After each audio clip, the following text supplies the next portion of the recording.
Off your mic is okay. She off your mic. Chai! Now wow, people wey suppose talk truth to power don't off mic. And if we talk, now 500,000 they go summer us, call them hate speech. But fear not, Maiyegun don't come. He go torchlight every corner, nooks and cranny of all these bad people where they spoil our country.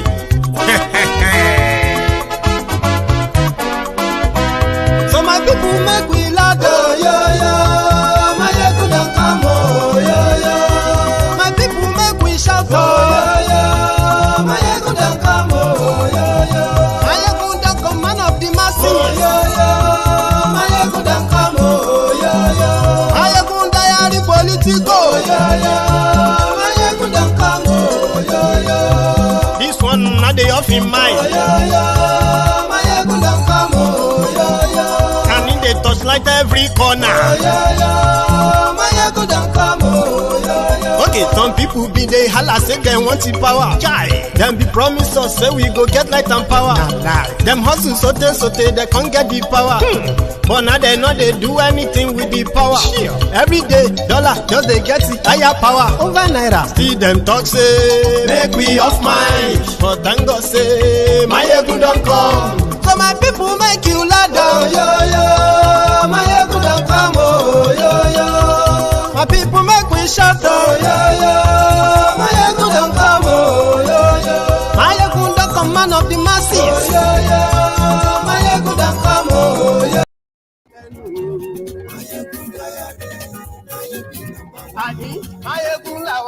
Good evening to you. Good afternoon to you from wherever you are watching from. And thanks for joining me. Please share the broadcast.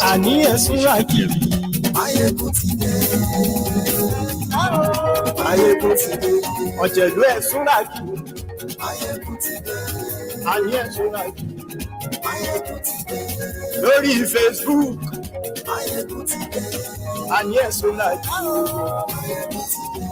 Lórí YouTube, and yes, we like you. Oh, Baba Bewure. Share the broadcast. Invite others. Tell them. Maiyegun today. Share the broadcast.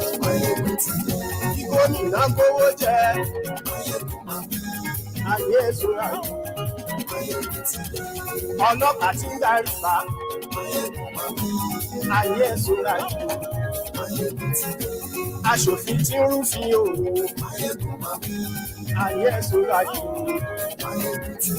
Òkúra olóṣèlú. Thank you for joining me again tonight from wherever you are watching from. And this is Maiyegun live. Let me check if we are good on audio. Tell me, by the way, let me know if you can hear me clearly. Maiyegun ti dé, gbogbo ọ̀jẹ̀lú ẹ̀sùn ràkì. Maiyegun ti dé, gbogbo ọ̀jẹ̀lú ẹ̀sùn ràkì. Ṣùgbọ́n ní bá ti ṣe èyí tó yẹ kí wọ́n ṣe, ọmọ bá dèrò ní fi wọ́n níran òun. Maiyegun ti dé, gbogbo ọ̀jẹ̀lú ẹ̀sùn ràkì. Loud and clear. Thank you. Now, if you have read the caption of the broadcast, and if you have also read the description of the broadcast, sorry if my voice keeps going back and forth, okay? It's because sometimes I'm closer to the microphone, sometimes I am not so close. And since I'm not going to be static, like a statue, please manage it. I'll do my best to make sure that the sound kind of, blend well. Thank you so much for joining me once again. So if you have read the caption, if you have read the description, if you're joining me on YouTube, if you're joining me on Facebook, you can also participate. At some point, I might actually open the, I may open the line for everyone to come on and contribute. However, it was a shocking news to many of us But to some, it is not so shocking when Mazi Nnamdi Kanu's brother visited him at the DSS detention. Remember, he was in court some days back to his lawyers, submitting an application to get him transferred from the custody of the Lawless Daura Secret Service into a proper prison where they can actually monitor those who are visiting, when and why. So the court rejected that, but court gave them this clearance that, listen, he is innocent until proven guilty. Therefore, his dignity, his rights must never be denied him, especially when he is in their custody. His care, welfare, health, and every other thing should be given utmost priority. Which simply put, the court ordered the DSS that you will continue to keep custody of Mazi Nnamdi Kanu. However, you are going to allow him to access all his prayer, prayer point and what have you. He should be allowed to practice his religion independently, including everything that he needed to practice his religion should be given to him. He should be allowed to change his clothes, like he should have been allowed all this while. The court said he should be allowed to change his clothes. He should be allowed to see a doctor of his own choosing, to access and check his, his state of health.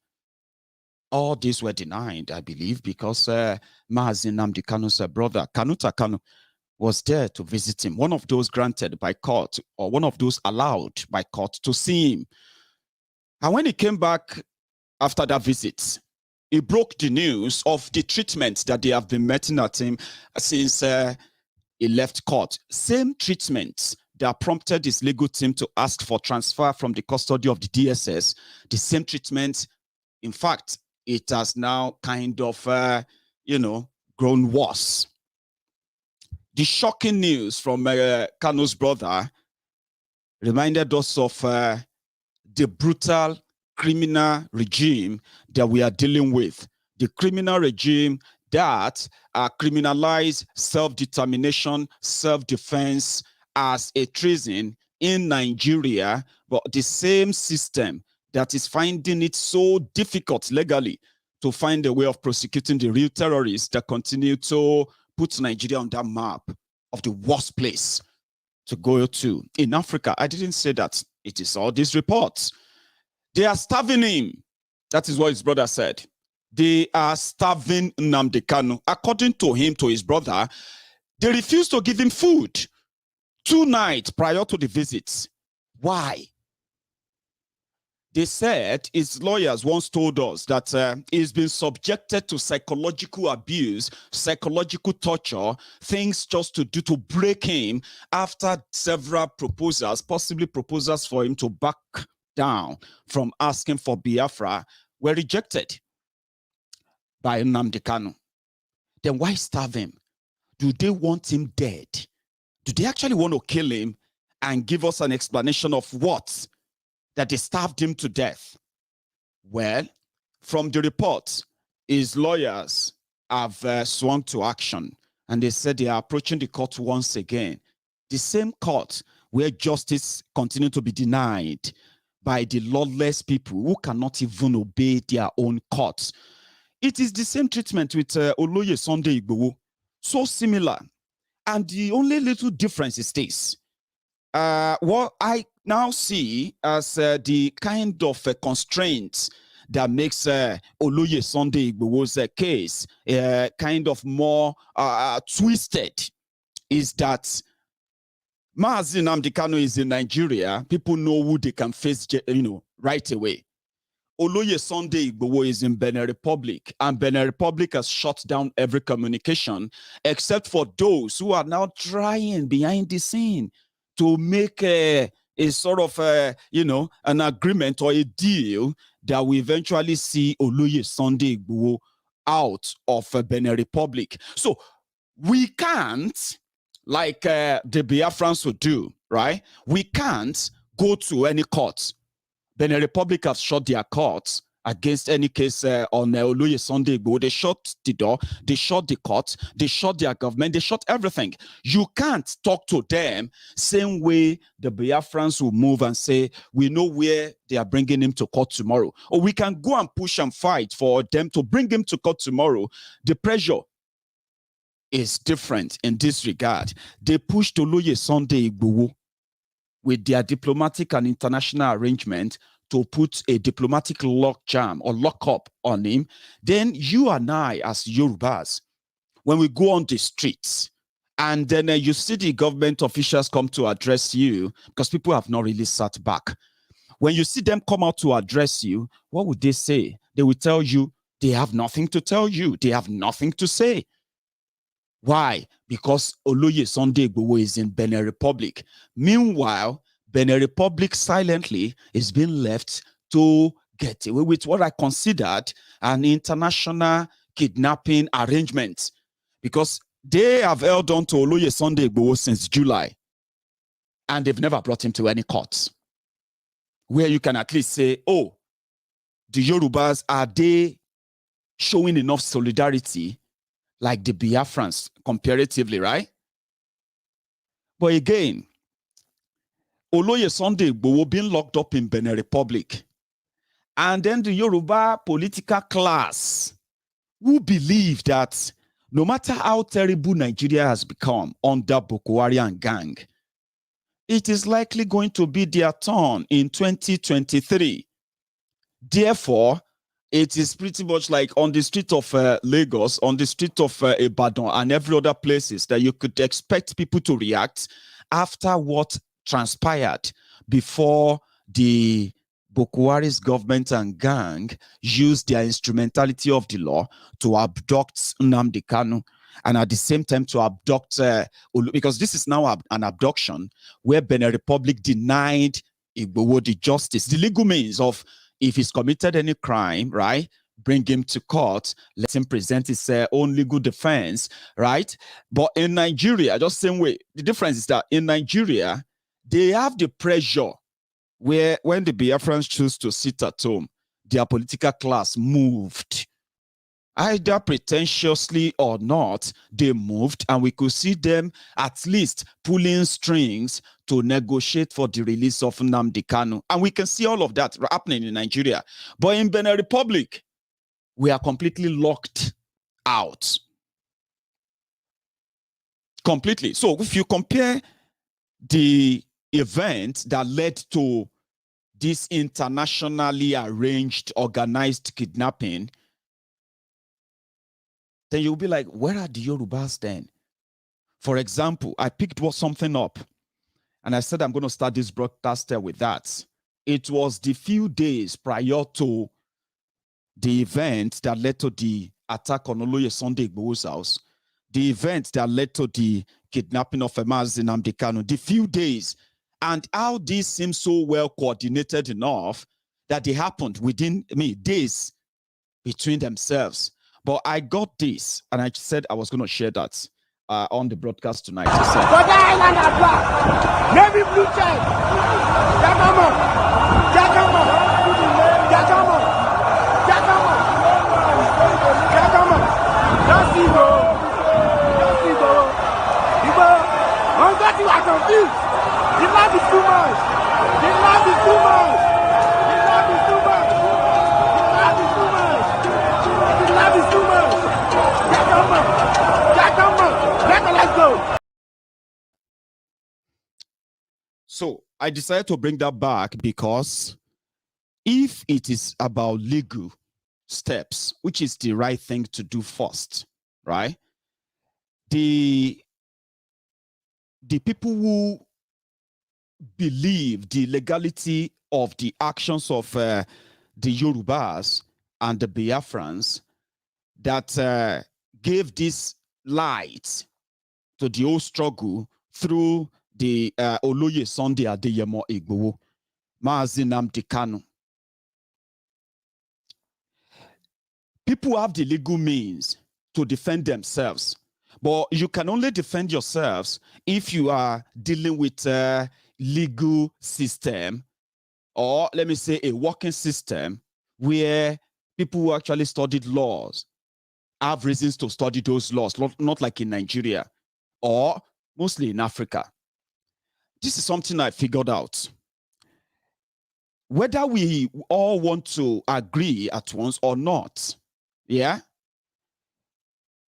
the people that have been subjected to whatever hardship that Nigeria has brought upon everyone from wherever part you come from, people that have been subjected to that, yeah, and those who subjected them to that, those who stand to benefit from what they have brought upon everyone in Nigeria, you will pick it as, you will see that they come from every tribe. And if you see the predicaments, the bobby trap that they have entrapped at the likes of Mazi Nnamdi Kanu and Oloye Sunday Igboho too, when you look at the beneficiaries, those who have suppressed reactions, those who have encouraged the message of fear, death, especially in southern Nigeria, where we are so concerned where these two prominent men came from, Biafra, Yoruba land. If you look at those who stand to really benefit, and those who are also in charge of those who suppress the reaction of the people, you realize that they are actually not the Fulanis. Let me repeat that. Mazi Nnamdi Kanu is currently in the detention of the DSS. Every legal means to challenge that action has been managed to be blocked by Nigerian legal system. But the political class from the southeast of Nigeria, from Igbo land, they stand to benefit if the Biafran struggle can at least die down before 2023. Because according to many of them, they believe that it should be their turn to produce the president. Therefore, people who have the chance of mobilizing and erupting to demand for the release of Nnamdi Kanu by shutting down the eastern Nigeria, the same people are living under the fear created by the political class in eastern Nigeria, which, as except if we want to possibly deny, has brought so much untoward fear all around where today you can call Igbo land. The IPOB is dreaded because politicians in Igbo land wanted them to become dreaded. And people are, the easy message is fear. If you are seen to associate with them, you'll be considered a terrorist. There is no other people who actually share that message other than the political class in Igbo land, the traditional class in Igbo land, the elite in Igbo land. They are those who share that fear. Not that people can do or stand up. The same thing in Yoruba land. In Yoruba land, an average Yoruba son and daughter knows why Igboho came to the limelight of the struggle for the emancipation of the Yoruba people, especially the self-defense in Yoruba land. But who stand to lose? The political class. So who spread the message of that fear, division, and so many other things they've told you about why Yorubas should not ask for Yoruba nation. Yorubas should not give their backings to what Igboho is asking you to do. Defend yourselves, defend your land, protect your vulnerables and the rest of them against the invading terrorists, which they have done so well to underreport in Yoruba land. So to them, if Igboho and the rest of the Yoruba people should go along that way, the losers will be the political class. So the reactions of the people towards these two prominent men today that has now made us to ask questions or to continue to ask questions. What are the people doing? What should the people do? Without identifying these factors, right? Possibly means we are not indeed providing solution. But I'll get to that part. Why are they starving Nnamdi Kanu? If Nnamdi Kanu is out there, 2023 will be a total jeopardy for the Igbo politicians. not just them, the influence of what the clarion callers become, especially in the last 1 year in Nigeria, with the consistent and constant confirmation of everything Nnamdi Kanu told us that will happen back then, that many people actually brushed off, right? As they were happening, putting credence to everything he said, yeah, the influence started spreading more into Yoruba land. It started spreading more into the Middle Belt. It's already spreading into the heartland of Arewa land. That is dangerous politically to those who actually milk the division, the poverty, and the underdevelopment that Nigeria has today become or represents. The endless killings, ceaseless and needless killings of innocent people by government security agents, and indeed by the state-sponsored terrorists. All of this, the beneficiaries who gain power in the entire chaos. When you look at those who stand to benefit, if they give their backing or if they allow the easy expression of people's displeasure with what is going on in Nigeria, coupled with the arrest and the kidnapping of Oloye Sunday Igboho and Mazi Nnamdi Kanu, if people should react, because that's expected reaction,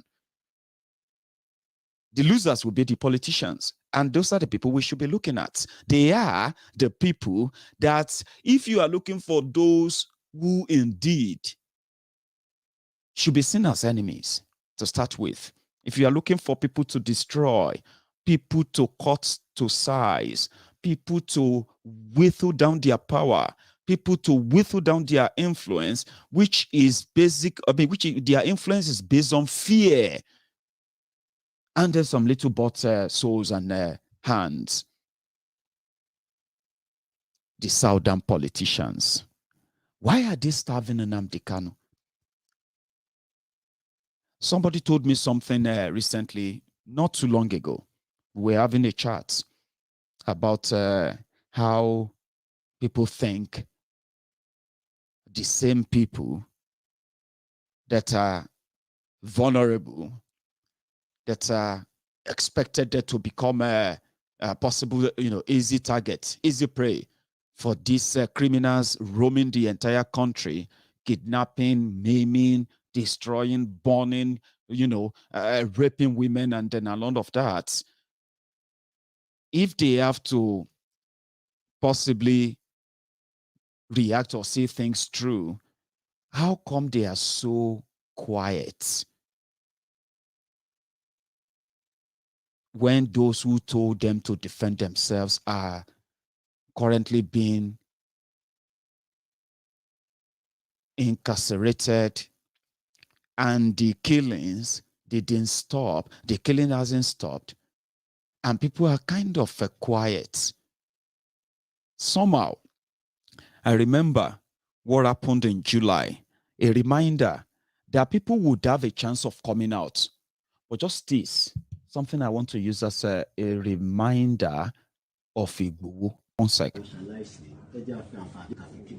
ṣé bàbá ti support Yorùbá nation táwọn akíwọn wọn máa support bàbá rọrọ ṣe ṣọ́ọ̀ṣì lórí tá à ń ṣe ọ̀rọ̀ ẹ̀sìn kọ́ là ń ṣe àti pásítọ̀ ni àti àwọn àlùfáà wa gan jíṣẹ́ fún wa á nílẹ̀ àti káwọn bàbá Adébóyè kí n tẹ̀mí pẹ̀lú àwọn yòó bàbá Adébóyè sọ̀rọ̀ lórí ọ̀rọ̀ Yorùbá ẹ wo iye èrò tí ń bẹ ní ṣọ́ọ̀ṣì bàbá Adébóyè ṣé báyìí kọ́ wọn sọ̀rọ̀ fún wọn pé kí gbogbo ọlọ́jọ́ Yorùbá nation á nílẹ̀ àti kí wọn Ọlọ́run ọba tó bá ṣe tẹ́ fúnra rẹ̀ ní ọmọ béèrè lọ́wọ́ gbogbo ọ̀tá Yorùbá pẹ̀lú ògo Ọlọ́run gbogbo ẹni tí ń bí ní Yorùbá tó ní Yorùbá ò ní délẹ̀ lérí wọ Ọlọ́run bó ṣe ń pọmọ wọn ní kọ́ ọmọ pàyàwó kọ́ ọmọ pa gbogbo fámìlì wọn gbogbo anybody tó bá ní Yorùbá tí ó bá ti support Yorùbá ní ṣe gbogbo àwọn tó lágbára lọ́wọ́ gbogbo àti pásítọ̀ ní gbogbo wọn tó bá ní agbára lọ́wọ́ tó sì lérò source tí wọ́n support Yorùbá ní ṣe wọ Ọlọ́run ó pè ọ́ wọ́n lọ́ba tó ní mí tó ní gbogbo nǹkan lọ́dọ̀ wọ́n lọ́dẹ̀ dá wa ọ̀dẹ̀ dá fún ìyàjẹ́ gbogbo àwọn àgbàlagbà tí ń bẹ lórí ilẹ̀ tí wọ́n rí tẹ̀rí bí àti jẹ wa tí wọ́n rí pé àwọn Fúlàní jí wa gbé wọ́n gba ransom wọ́n ń dà wá láàmú tí wọ́n support wa bó ṣe ń pọmọ ní kọ́mọ pàyàwó wọn.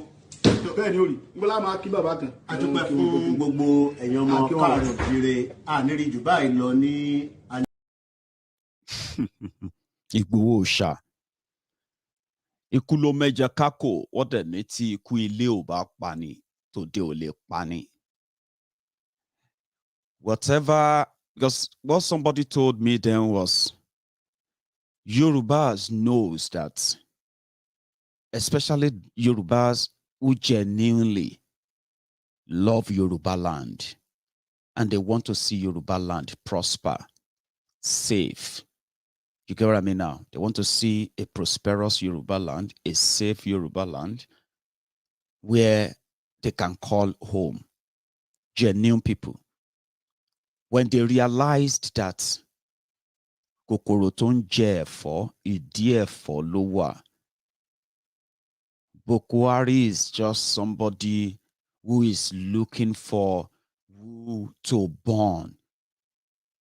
And this political class in Yoruba land decided to sacrifice not just Igboho, but everyone that they considered a problem against their journey to 2023. The same 2023 that nobody knows if they are going to make it that far, especially with what they have now. But they told me, they said, Maiyegun, since people realized that, have you noticed that, number one, these Fulani attacks, incursion, and all this reported in Yoruba land, do you realize that we have not been reporting that anymore? I said, yeah. Does that mean that it has reduced? It was, well, that's up to you to tell us if it's reduced or not. But I'm just asking. I said, okay. He said, do you also realize that any of our operation, every of the organized, vigilantes in Yoruba land, they no longer tell anyone what they do anymore?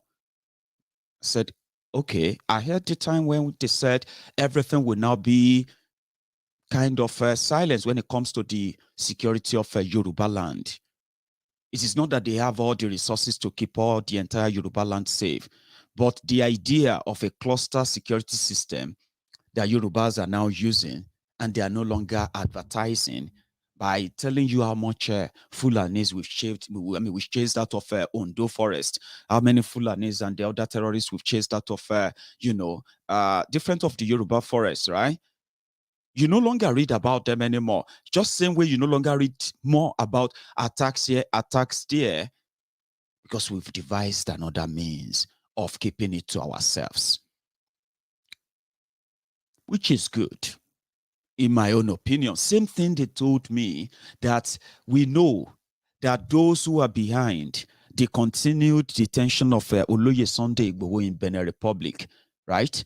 They know, so that we now know that those behind that are no other than the Yoruba political class as well, the Yoruba traditional class. And this allegation, right, has not been disproved genuinely, because according to what we have, or according to what we know, primarily, you know that to the Lagos Abobakus, to all these Oshogbo Almajiris, yeah, Sunday Igboho, and asking for the Yorubas to protect ourselves and defend ourselves, Sunday Igboho is not speaking for Yoruba people. Do you know that is on record? To all the Tifnumbu apologists, all the APC, Egbekegbe bandits that are Yorubas, those who are the Voltrons, the Vuvuzelas for the APC, Egbekegbe generally, the ones that you'll be asking yourselves that what exactly is your problem? If you look around you, when they talk about the what do you call the poverty capital of the world, the #1 nation in the world with the highest number of unemployed people, all these figures and these skillings and what have you, you figure out that many of your peers are in that category: unemployed, graduates, unemployed, jobless, poor, and suffering. Yet you are defending APC like mad.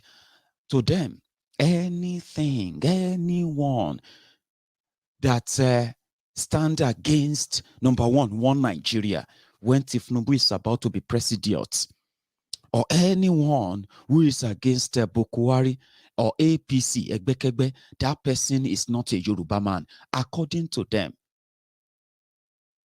So that is on record. These people who have their own large followings, right, across Yoruba land, they actually have state governors, they have senators, they have all these political movements that they have told every one of them that Igboho is not speaking for them. Do you see that divide? Okay. Then we have the political class. We have the elite. Just give me a sec. Somebody is updating me on something, but I'm going to come back to that in a minute. Just a sec. Where's that one I wanted to share with you as well? Somewhere around. If anybody said he is subsidizing anything, he is a fraud. So all these people talking about subsidy, who is subsidizing him?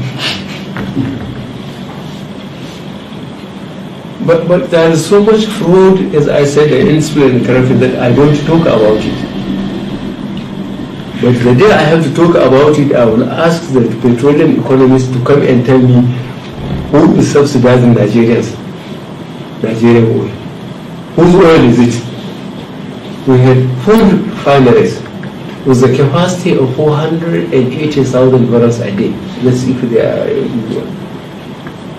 Because of corruption, they have virtually allowed those refineries, to become so inefficient that I don't think they produce half their capacity. Now, instead of taking the balance of what to be refined outside, as we used to, when there's a turnaround maintenance when I was in the toilet, hardly Nigerians know.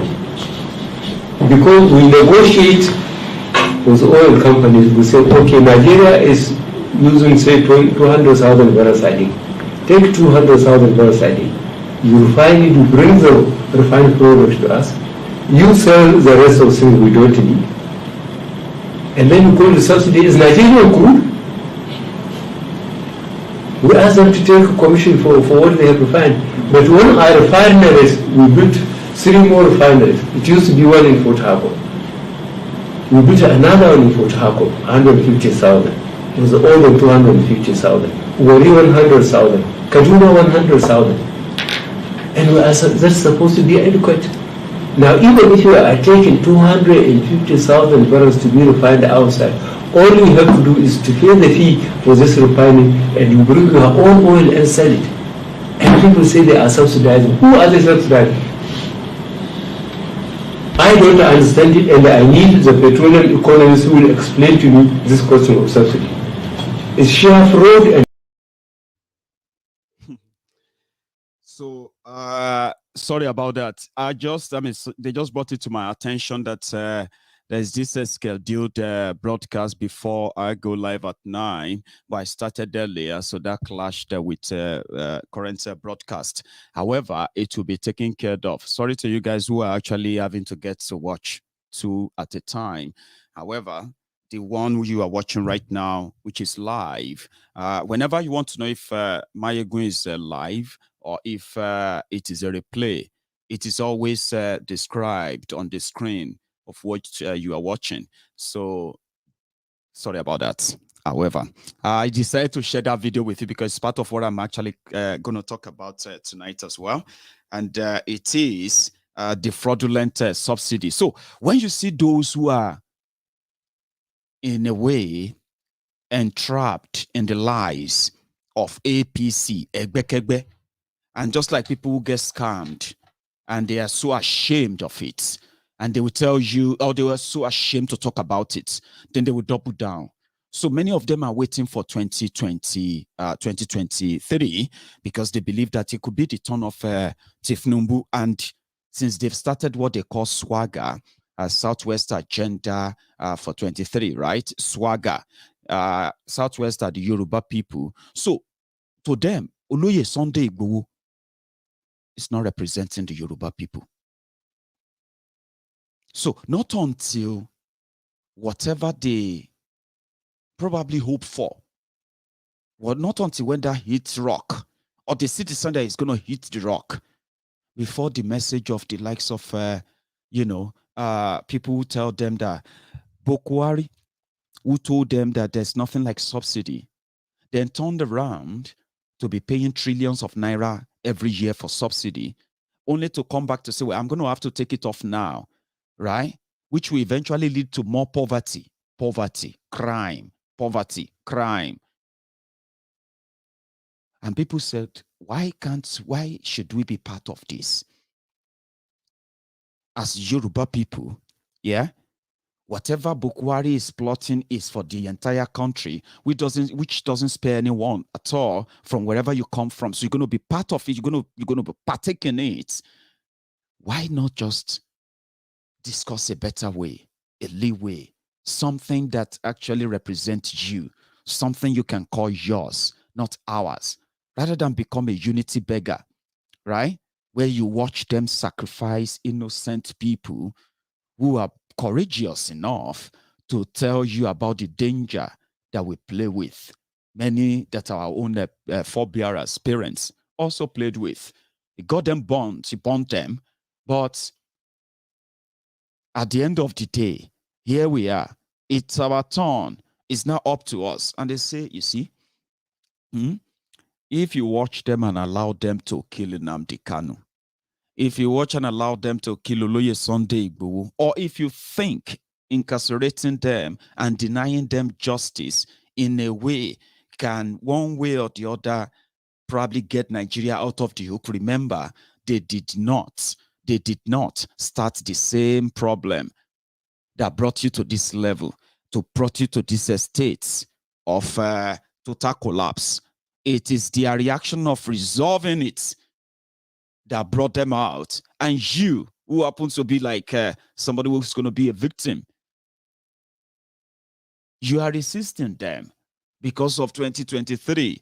However, I know that the consciousness of the people are beginning to rise too, even though we still have a bit of confusion here and there, right?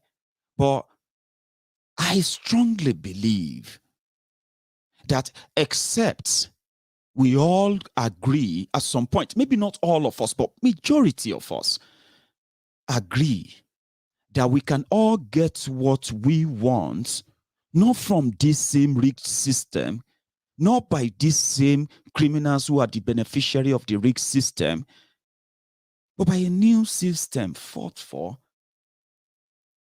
demanded and fought for, and won on the platter of the strength of those who are tired with this with this particular one. I'm talking about you. You want Biafra. You want a Yoruba nation. You want a regional system. Whatever you want, revolutionary and what have you. There has to be something that will strike it.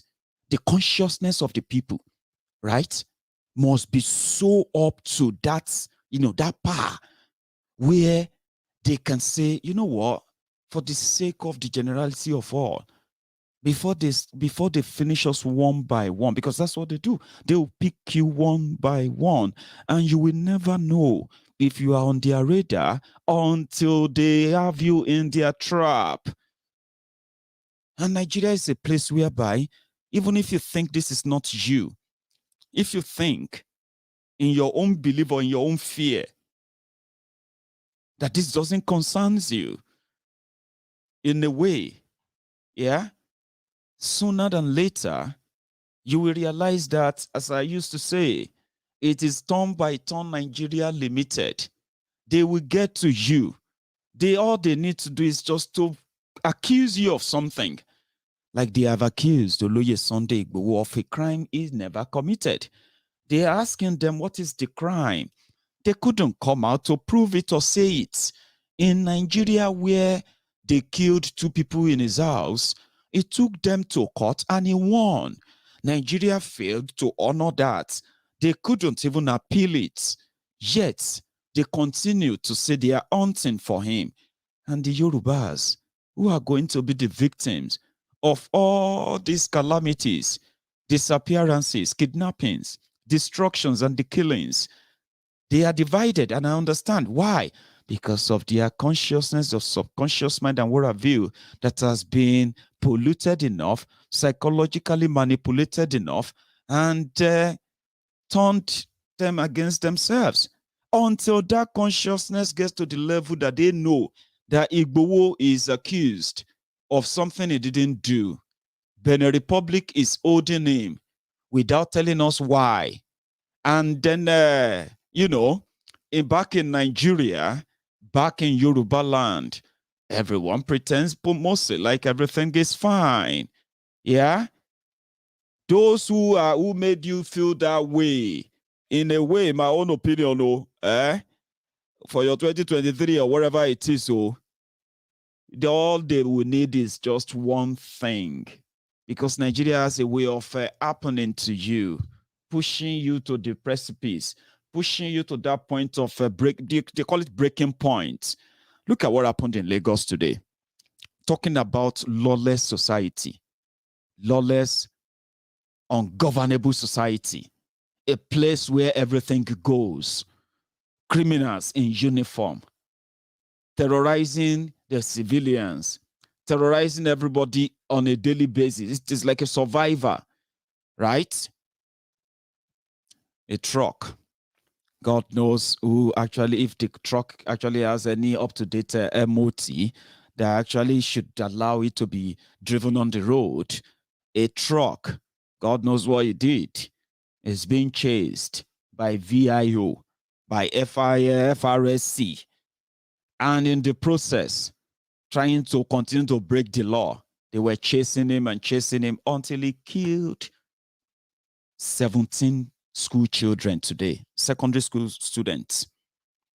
17, some said 15, some said there's 10. So, but people actually saw the scene. And in reaction to that, the students then protested. Teenagers, they protested. They kill our colleagues, in Agony and all of that. In Lagos. And the next thing that happened, they brought in the police and they started shooting tear gas. That's not all. They chased school children into their schools. In Lagos today, 2021. They chased school children into their schools and they started shooting them. People were running, school children. But guess what? Have you not seen that before? What happened to the culprits? Did you get any what is it they call them? Inquiry or an inquiry? Did you get anything? Of course not. It is a place where anything goes. Life, the life of human being in Nigeria is so worthless. So worthless. 17 school children, watch it in the next 2 days. Just yesterday, eight children died in a car. They parked the car, parked 8 children there. They suffocated because they suffocated in the car. 8 of them died. They buried them today. People cried, blamed God, cause, prayed this, that. Others are praying and thanking God that it is not their children. Thank God it's not their children. No inquiry, no nothing. Today, truck lost control and killed. Let me show you few clips that people shared about it. I'm going to pick them one after the other. Let's try this one first. God, help your children. Save your children. Save your children. I said the head. I said that one. I want to help you.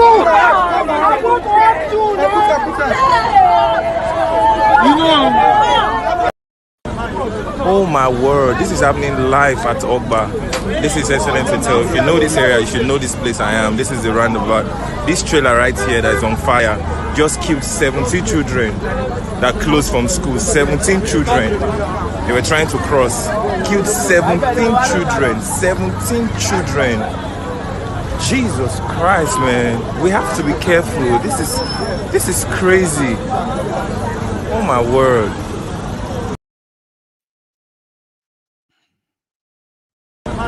Oh my word.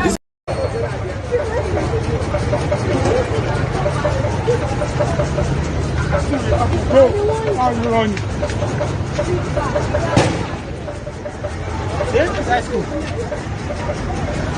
Why are they shooting into the school? Inside school again. Hey, why? Inside school again. Inside school?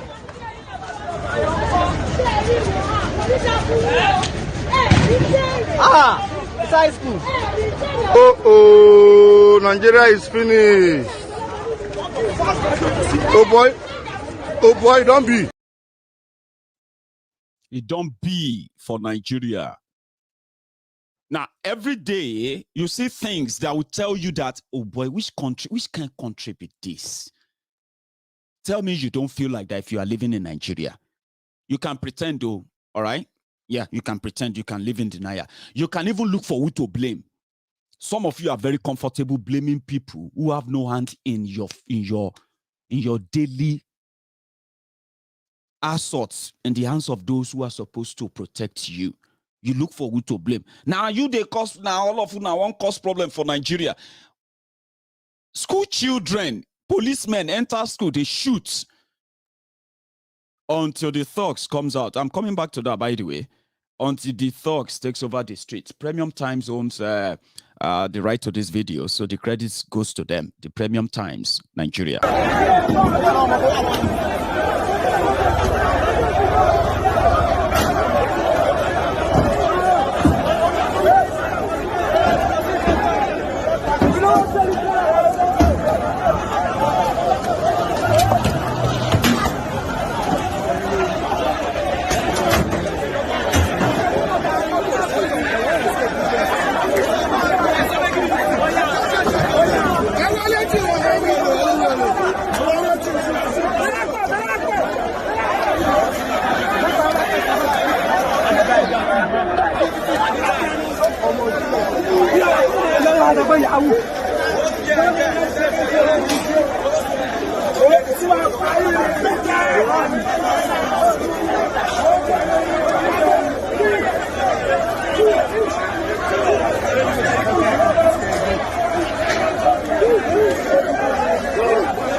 So people reacted, youth reacted. That was how 17 school children died in Lagos today.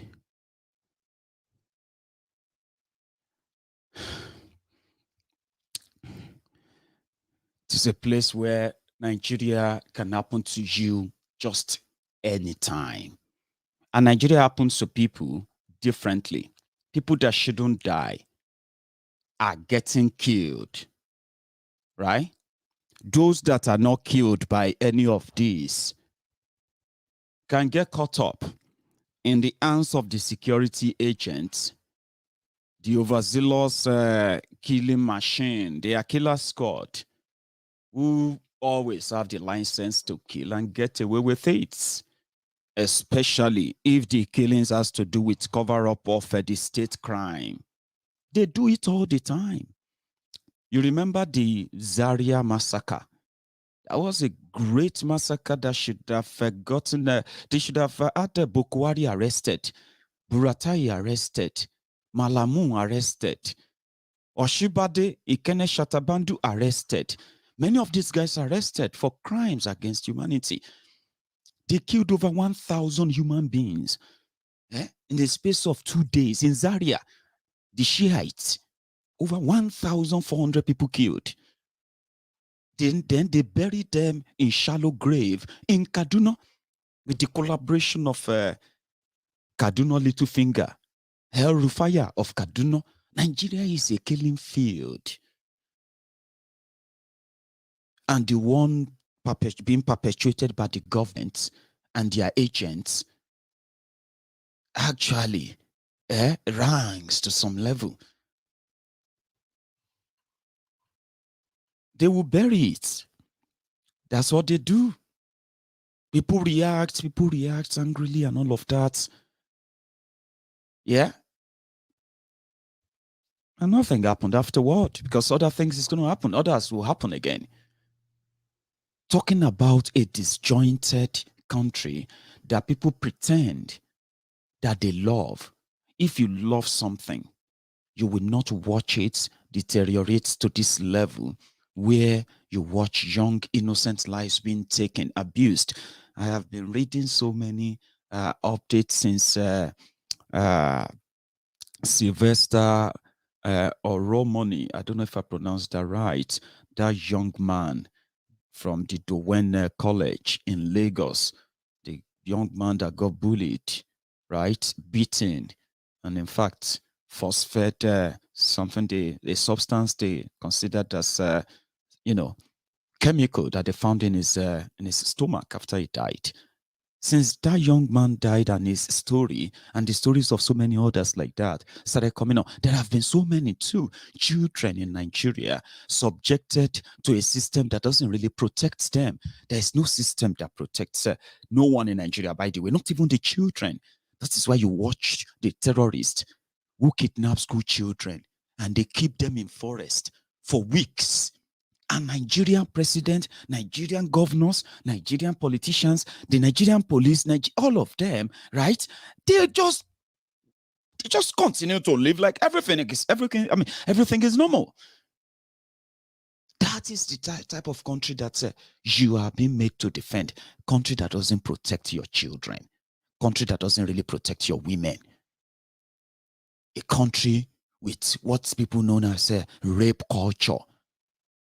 A country that blames victims and then defend and protects criminals as long as they have those they know in the system.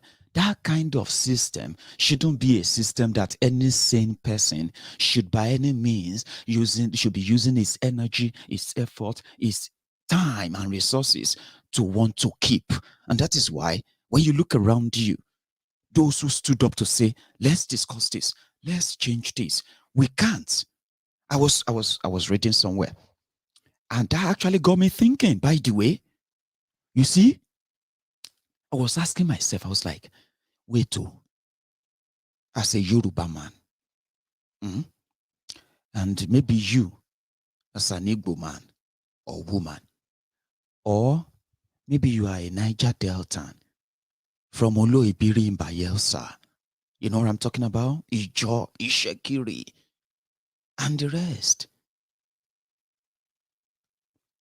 When people talk about 16 years of PDP,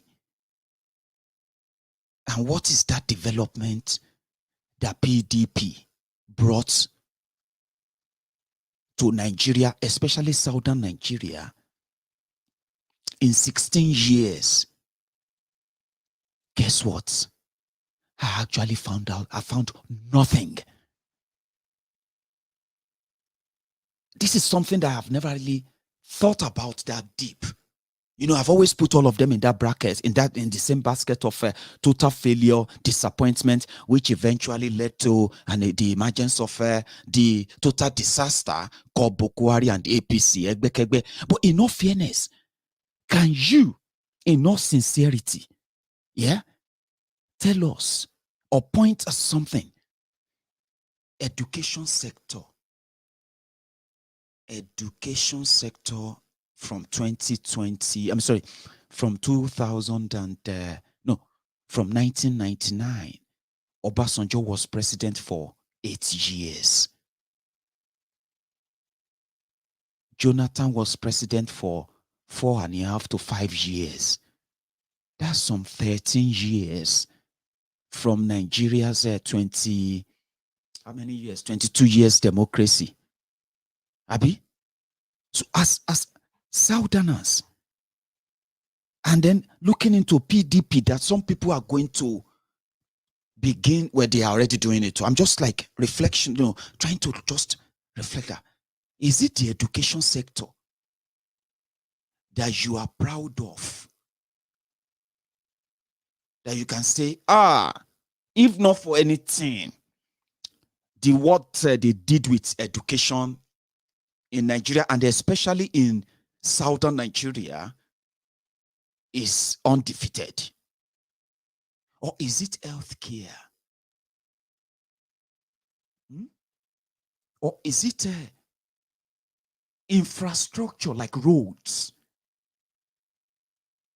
I'm asking you these questions because as a Southerner, I'm asking you to begin to just reflect.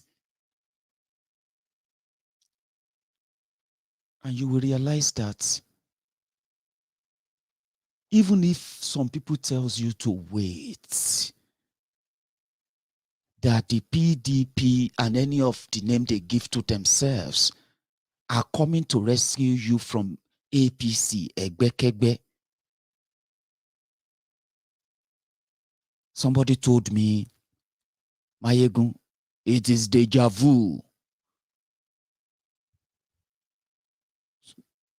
I don't know. You're asking me what is the meaning of a deja vu in this case. Do I know?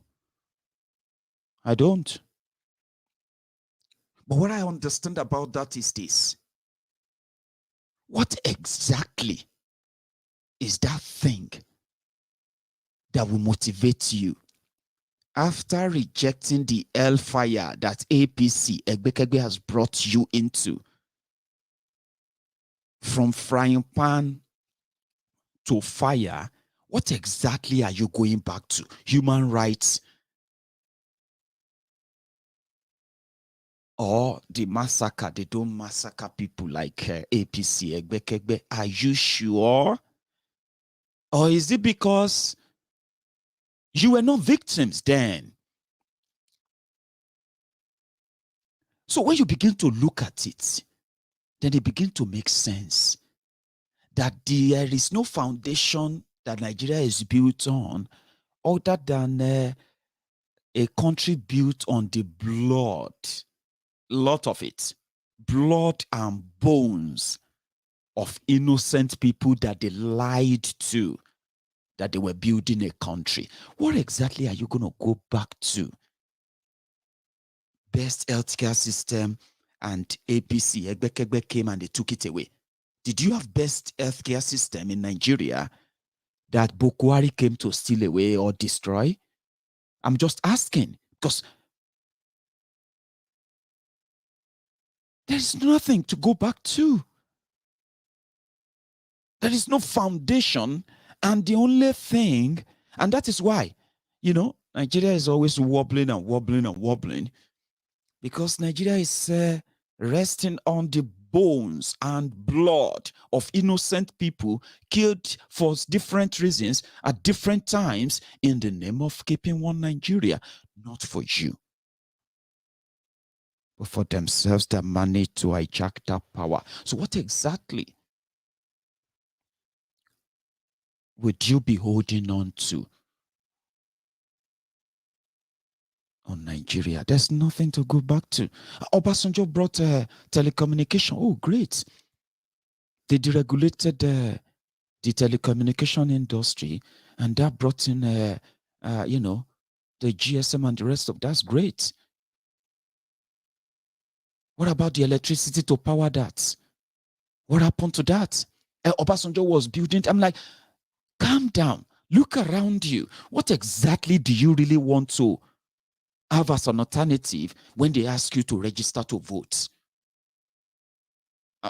Sorry, I'm the one asking questions or whatever. Those are the questions I ask myself when I begin to, when I made all these discoveries, and I found out that it is just that we are different victims for different times.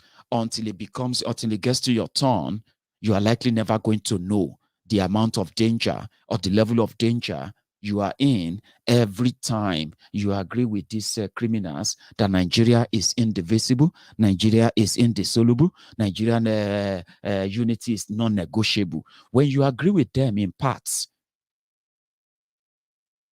you are agreeing to something that will eventually kill you. Maybe not physically. Look at it this way. You have a system that those in charge are making you to agree or learn how to live with killers. Or if you resist, you'll be considered as an enemy of state. It doesn't matter any charges they want to bring up against you, trump up charges, anything. There will be no court to hear your case. It is just to take away your liberty, your freedom. And like I told you, they reign supreme in chaos. And their only instrument, the only instrument that seems to be so powerful, is the instrument of fear. So when people conquer that fear, people who conquered their fear and stood up are mostly weighed down by majority who are still trapped in their fear. So when you listen to my own program, it is just to tell you that no matter how much you disagree with those who have come to the conclusion of why Nigeria can't continue this way, it is either every tribe renegotiates their part of that Nigeria, or everybody just have to live and die according to the choosing of the gatekeepers of Nigeria. Now, not many will agree with that, because as we can see, there are many people who don't agree with that. But nevertheless, the people who still out of fear continue to abstain, continue to move away from the demand for renegotiation of Nigeria because of the fear of unknown. How do you think they sustain that fear? They sustain that fear by all these kidnappings, all these arrests. But eventually it will get to your turn. But if you probably still value your freedom today, you will not join those who think asking for the renegotiation of what Nigeria is to start with is the first step to put an end to this nightmare. The nightmare is this: no matter where your position is, okay, whether you are for the breakup of Nigeria, whether you're for the one united Nigeria, you must be very clear as well, by the way, with your demand for one Nigeria. Do you actually want the status quo to remain simply because of a promised benefit that those who even have the same privilege today, the Fulani oligarch, their people are not safe? The amount of people being kidnapped and killed daily, and the people from the part of the place where they thought, the northerners, where they thought they would feel safer if a northerner is their leader. But when the political class who have made a deal with the devil today are unable to protect those who hold that same power, who promised you that you will be safer in one united Nigeria where the status quo, they value your life so less, whether PDP or APC, one united Nigeria is to kill us. If it doesn't kill us physically, it is going to kill us financially. If it doesn't kill you financially, maybe it will start killing you psychologically. Many have been killed, walking corpses, who have become so zombielized. I don't know if there's anything like that, by the way. Who have become zombies. They can't think, they can't reason, but they also make up the numbers of those who fill the ranks, of those who continue to wage this war. So Nigeria happens to us in a different way. It doesn't matter how you see it now. It doesn't matter how you agree with it now. But one thing you should be very clear of what you are asking for, okay? Be very clear. One Nigeria of a status quo means a death sentence that some would say, I prefer that. What kind of death? Preventable death, preventable killings, harassing, destructions of life and properties, preventable mass destruction of farmlands that has contributed to mass hunger in the land, right? Those who have one status quo Nigeria, that one status quo, yeah, will happen to you one day in a different way. Now, if this doesn't make any sense to you, right, look at it this way, okay? Look at it this way. the people who are today the victims of Nigeria poverty will likely tell you that the reason why they are poor or continue to be poor is because politicians were stealing their money only. That is the kind of common belief when you talk about corruption and how it affects the people. Now, Nigeria as a one body, where you have the north up, and then you have these people in the middle who are also Nigerians. Then you have the people in this part who are the Yorubas. Then you have the people in this part who are the Easterners. Now, this whole body, when a decision is made, either economically, when the decision is made from this center here, it affects not just the people here, it affects the people from far end of this water here, right? And when you have a country where you have over 250 nations that have fused together to make that whole body, right?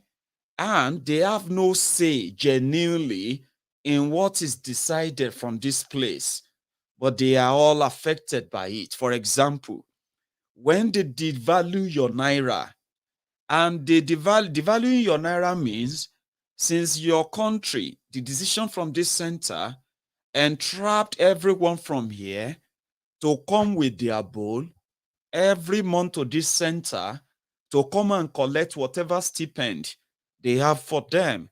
Subjected to that center means it's a shared misery, right? So when they devalue your naira, in a case the decision is made from here, they did not put into consideration you living here, here, or here, right? So when they devalue your naira, people will trade, and they have to get to live through that imbalanced economic monetary policies, right? And eventually, whatever they bring about any business, you will pay. Another good example is this. When the decision was made at this center that it is more profitable to cross this border to another part and look for where they can refine your crude oil, will go from here, thousands rather, 1,600 kilometers. They will lay a pipe from here to here to go and refine 40,000 crude oil a day, 40,000 barrel crude oil. The decision is made here. And those who made that decision here, they did not consider that it will be cheaper. If you, rather than laying a pipeline to another country, it is cheaper to build a refinery here so that when you pump the crude oil, you refine it here. Then you can then put all those crude oil onto the cargo to the rest of the country, save money, cut subsidy. But the decision is still made here that it is safer and cheaper that way until they came back to say we can no longer do it the way we do it anymore. They did still never consider the people living here. Meanwhile, this is a country of 250 nations, people of different ethnic backgrounds, nationalities, religion, beliefs, culture, trade, and lifestyle. They were fused together to take decision from this center. Now, whoever grab power at this center, it doesn't matter who he is, a Yoruba man, an Igbo man, an Hausa man, a Fulani man, it doesn't matter. They never considered everyone living here.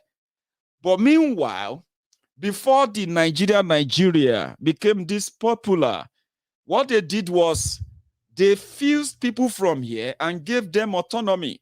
Come to this place. All of you here, you have your autonomy. You can decide your lives, your type of education, trade, and the rest of that. Same with all of you from here. Same with all of you from here. That was the arrangement until that stopped, by the way, okay? Now, let's cut the chase. The way Nigeria affects you is not just those criminals who are coming with guns. It's not just those who want to come and kidnap you and take your money. It's not just those overzealous criminal policemen and the military who are always out there to extort you, and if you resist, they'll kill you or take away your liberty or rob you, like Osh Poppy, Osh Taylor, Abba Kyari, and the rest of them.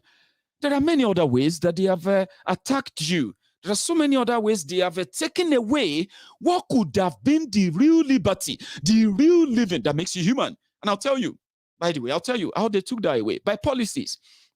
Okay? A government that genuinely, not genuinely, that wickedly, yeah, continue to borrow money. Let's start with that. Continue to take loans that they have no plan of paying, and they continue to borrow that money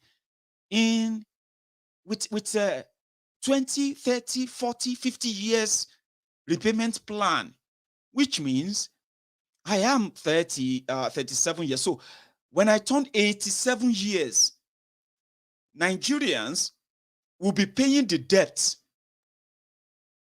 of the rogues who use the power of the center to drag all of us into it. We could do better. Economic policies of the center of the central Nigeria keeps us poor. Take a look at this way. When Bukwari decided that he wanted to fight transborder crime, smuggling, he announced that they were banning, they were shutting down all the land borders in Nigeria, north, south, east, west, everywhere. So the people of the south, they complied because they had no choice. That is where you have people that they called smugglers. But northern Nigeria, where you have terrorists who have taken over vast land across the Lake Chad, there are no borders there. And the southern political class, who have witnessed and saw their people gone through the insecurity, mostly on farm settlements in Yoruba land, for example, and at the same time, and they have seen the adverse effects that the short border of southern Nigeria has brought upon the livelihood of those who run their businesses in the border towns of Yoruba land. Just one single order. They will still go to Abuja and laugh with them. But your brothers and sisters, they are languishing in poverty across where they normally do their trade. They are not smugglers, but they are smugglers according to Nigeria. As long as Nigeria says they are, then they are. Even though every penny that comes from the border, every custom duty doesn't go to anyone's purse. The people they make most money for their custom, they are from southern Nigeria. Ask yourselves why. Because northern Nigeria has no border. The only border they have there is for the terrorist crossings and all other illegal trade, undocumented trade, which the rest of the country actually pays for today. Now, who is going to go there and tax them and take money and collect what have you from them? The penny, every penny they make from southern Nigerian border goes into the purse at the center, and that's what they share around. Most of the money that eventually goes into terrorism sponsoring in northern Nigeria by the same political class from there. So we continue to pay the price economically. Our children are not safe. They are not safe at home. They are being molested, harassed, and they have no one to report to because the system doesn't really protect them.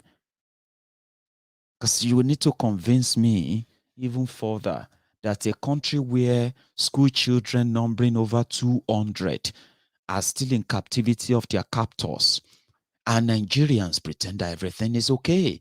Those who are praying will tell you, we know that Nigeria is not okay, blah, blah, blah, blah, blah. But people still feel comfortable. The world feel comfortable because Nigerians feel comfortable. Nigerians are not comfortable, but they are forced to be comfortable because of the fear that many actually don't like to admit.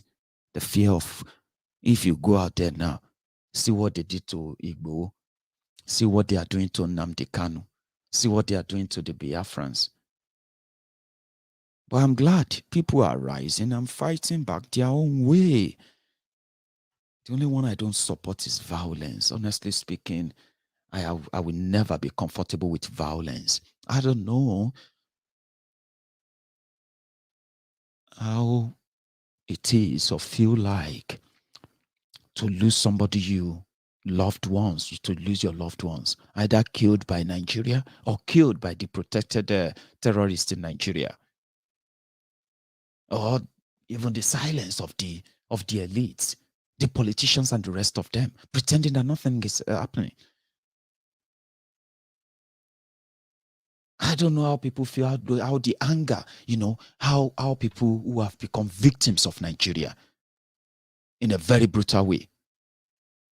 So you don't tell them, no violence and all of that, other than just to tell them that, yes, violence that begets violence will continue to be violence and violent and violent, and that will never in any way bring anything other than destruction. Nigeria is in the mode that Nigeria is right now is called the self-destruct mode, and it is activated by the political class. We don't know how long they will be comfortable before everyone is consumed. But I love it in a way that it's going to be peaceful. Some said it has to be so chaotic first. But if that chaos of liberating ourselves, if that chaos is not within ourselves, well, that chaos may be justified in a way, because it will be like an energy channeled towards the right cause, a revolution.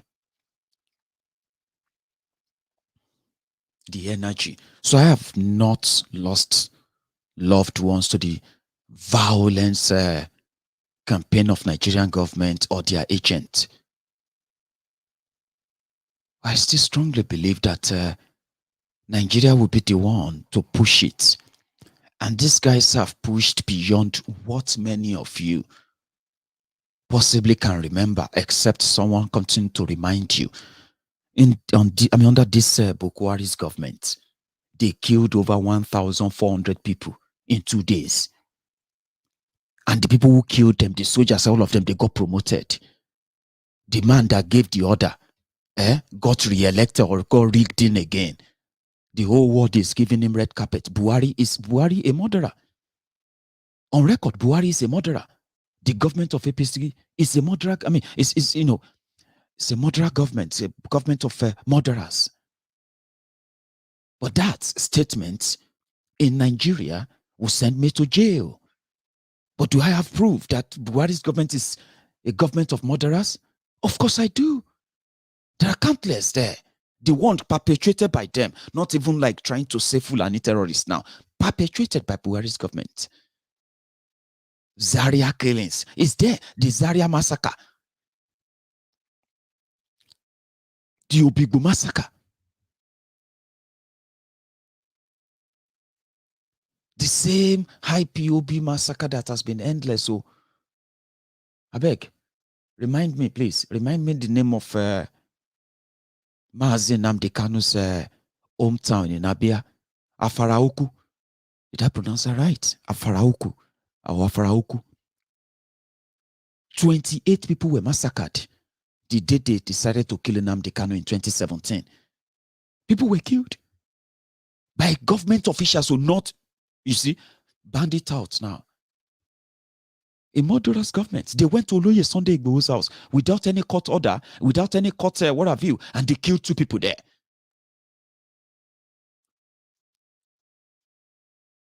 They killed hundreds of people during NSAS protest. In Lagos State alone, they killed over 200 people, took their bodies away. At Lekki Toll Gate, they killed over 89 people. They denied. All of this, there are evidences everywhere. Murderous governments. People who did this, they got rewarded.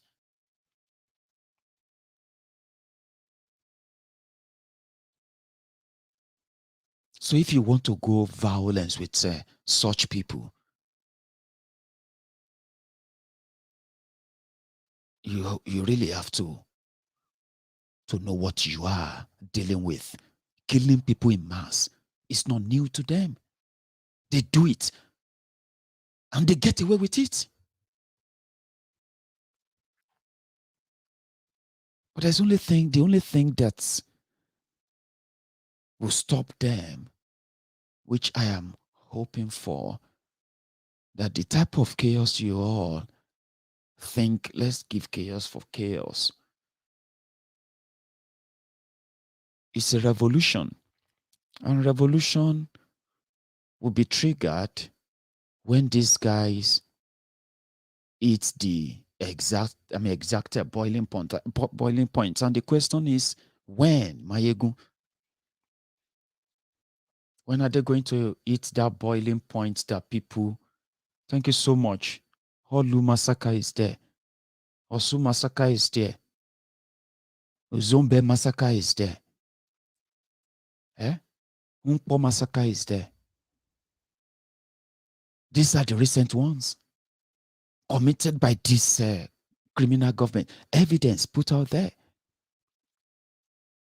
What about the collusion with the terrorists that are untouchable? By the time you begin to look into all of that, you realize that those who perpetrated those crimes, they got rewarded.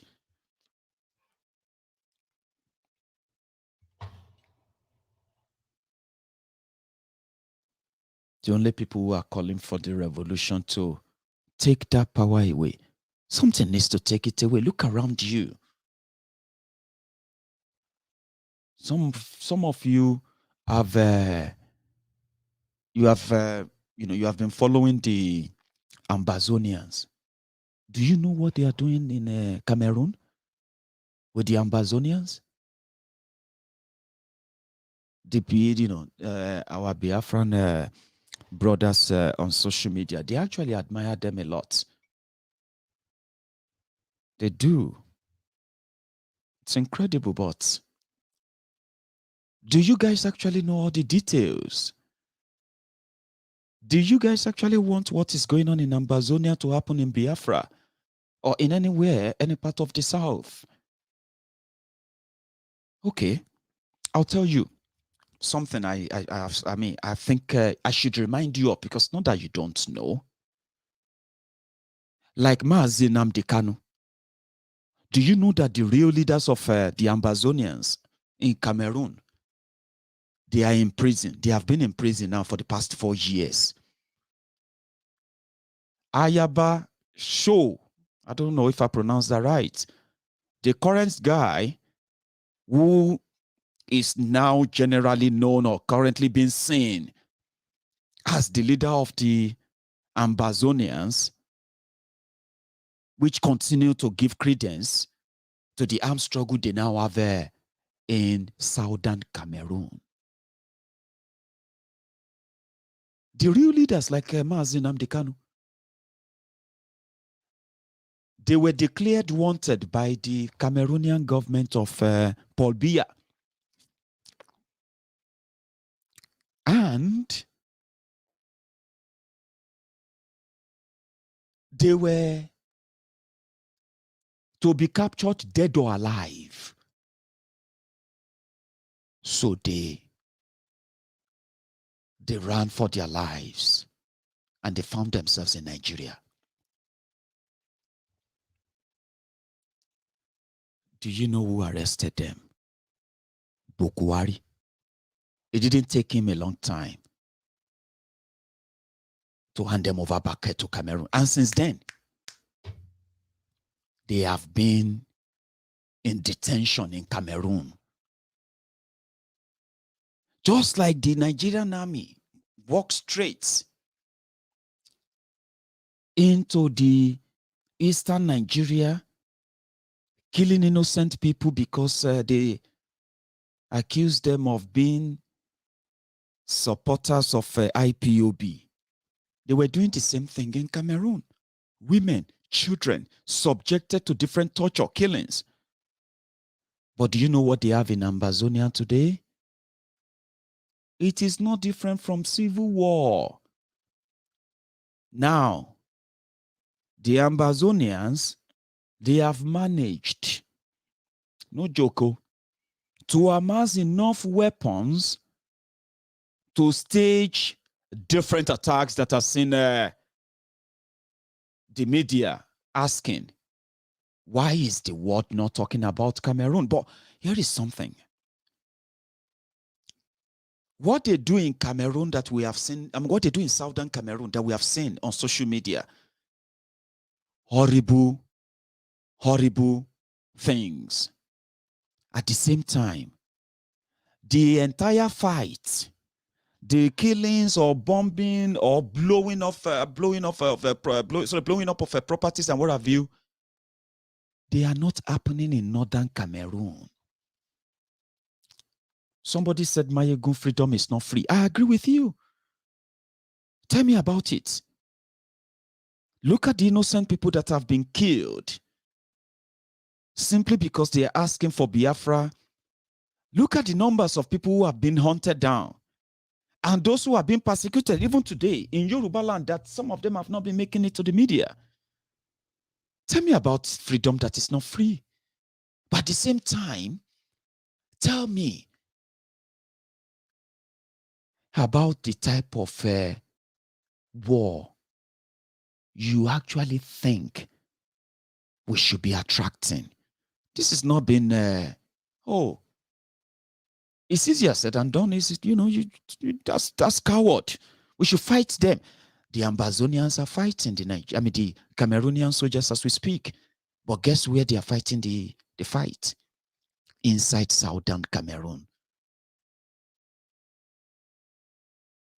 Guess where the destructions are taking place? Inside southern Cameroon. I don't know how long and how many people will have to die. But that is not inspiring for somebody like me. Especially when you are dealing with people who fancy killings and they don't regret it. There should be other way of taking away that power from them. That is why I said I feel comfortable more when we begin to smell real revolution, real one. Revolution that is spontaneous. Maiyegun, if we wait for revolution forever, it's not going to come. Well, I also don't want to be part of, we are going to fight them. We are going to destroy the zoo army when we are actually destroying ourselves. And we are watching our brothers and sisters subjected to the most inhumane treatment. So, Maiyegun, what do you now suggest we do? I suggest you raise your subconscious mind to know that to defeat this hegemony, we actually need one another. And this is not about, I want to be Biafrans and I can't trust these people. You would have to learn how to trust other people who are trapped in the mirage, the lie called Nigeria. People who have bought and swallowed those lies, they are the people that you need. You see these criminals who are walking about like so powerful and invincible, they can be dethroned and dislodged the moment you begin to know that we actually need one another. Somebody said everybody should sit at home. I agree with you. I will sit at home if my sit at home in the UK will make a difference. If your sit at home right there in Nigeria will make a lot of difference, please do. That is peaceful, you know that. That is not chaotic. That is not violent. Even though Nigeria is a violent place, So I'm not gonna dispute that. Just anything that we eventually found a common ground. And that is another way you get it kind of wrong. I am not an advocate of a sit-at-home, okay? I have told people severally, right? Even though you might actually love Maiyegun so much with what Maiyegun is doing, don't get it twisted.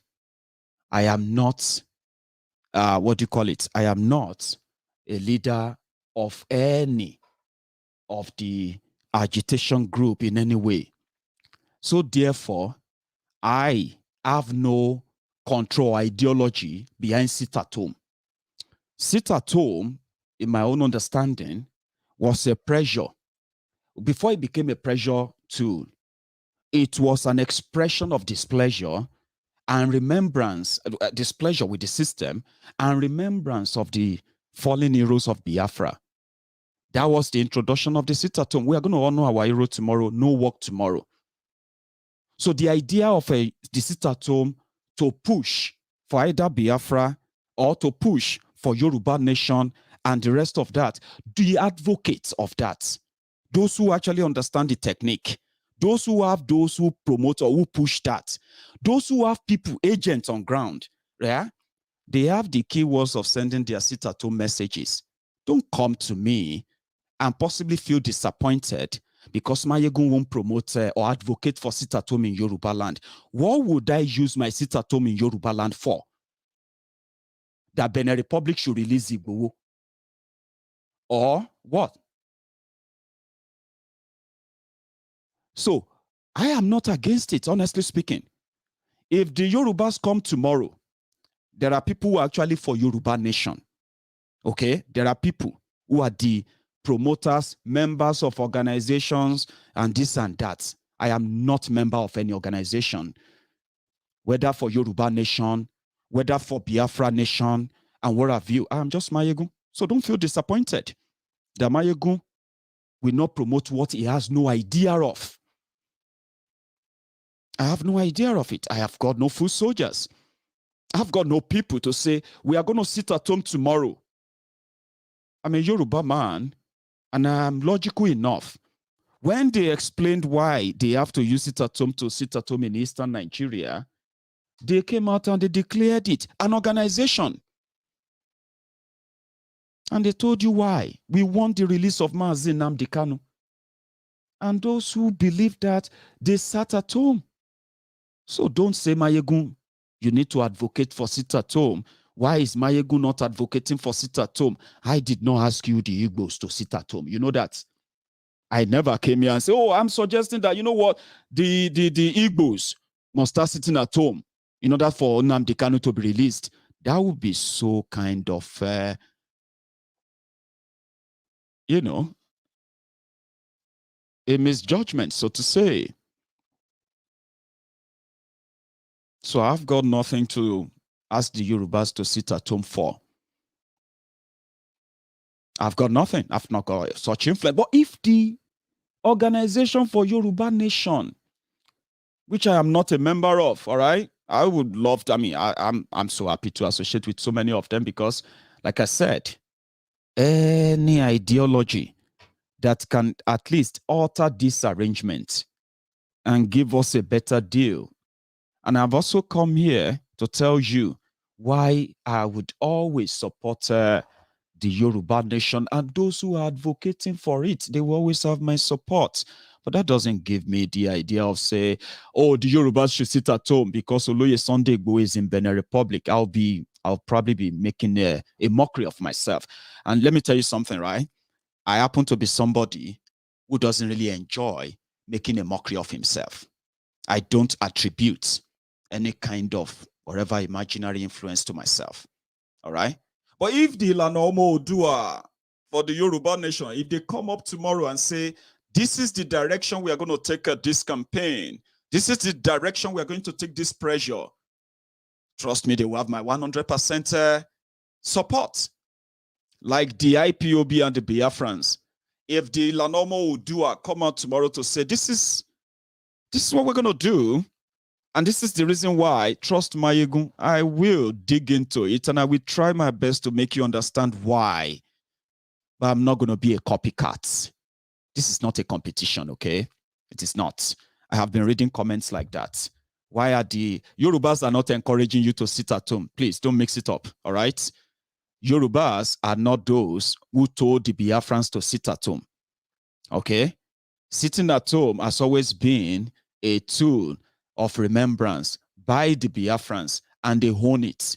So you as a Biafran, you will be too ignorant not to understand the, what do you call it? The political and cultural settings of the Yoruba people, and you are coming from the background of the successful sit-at-home of the Biafrans in Igbo land. You are coming from that background, and you just jump, boom, because they are talking about Yoruba nation, Yoruba nation. You jump into that, and you're like, oh, if we could do it, you could do it too. You need to understand that better before you make such request. And yeah, I would love to see that happen. Just any pressure to anything that will, in fact, put pressure enough on the political class. But I don't believe in them. So I believe in something larger and bigger, something that eventually will consume them all, right? And that is why I am always like that bridge, the bridge between all of the groups, the bridge between all of the interests. No matter how much of differences they think they may have, I am just like the bridge that makes you think, that will always remind you that whether you are for Biafra, whatever technique you are using to push for Biafra, as long as it is peaceful, whatever technique you are using to push for Yoruba nation, as long as it is peaceful, right? Even if you are for one Nigeria, but your one Nigeria is not for this rotten Nigeria, all these differences, all of them, they can find a bridge to find a common ground. And then all of you will now see that, well, we can actually have what we want. We can have whatever we desire if we can stop those who are stopping us. That is the day, the light I'm waiting for. I'm not in the position to tell the Yorubas to sit at home. I don't even have the position to say Yorubas should come out tomorrow and protest, because I will be making a mockery of myself. I can suggest it, which is normal.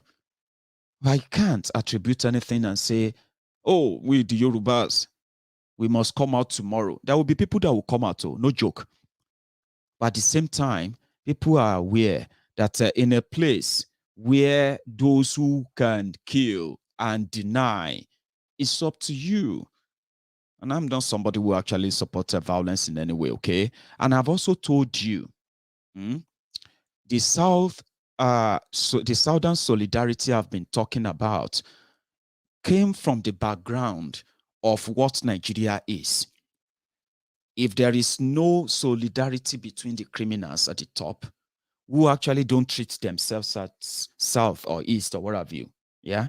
If they don't have that solidarity to break up Nigeria to Northern Nigeria and Southern Nigeria, will be the beginning of other better things to come, because the elite knows the benefits of what the Southern Nigeria can bring about. But these elites that you have in Southern Nigeria, they are in bed with other elites who don't give a damn about their people in the North.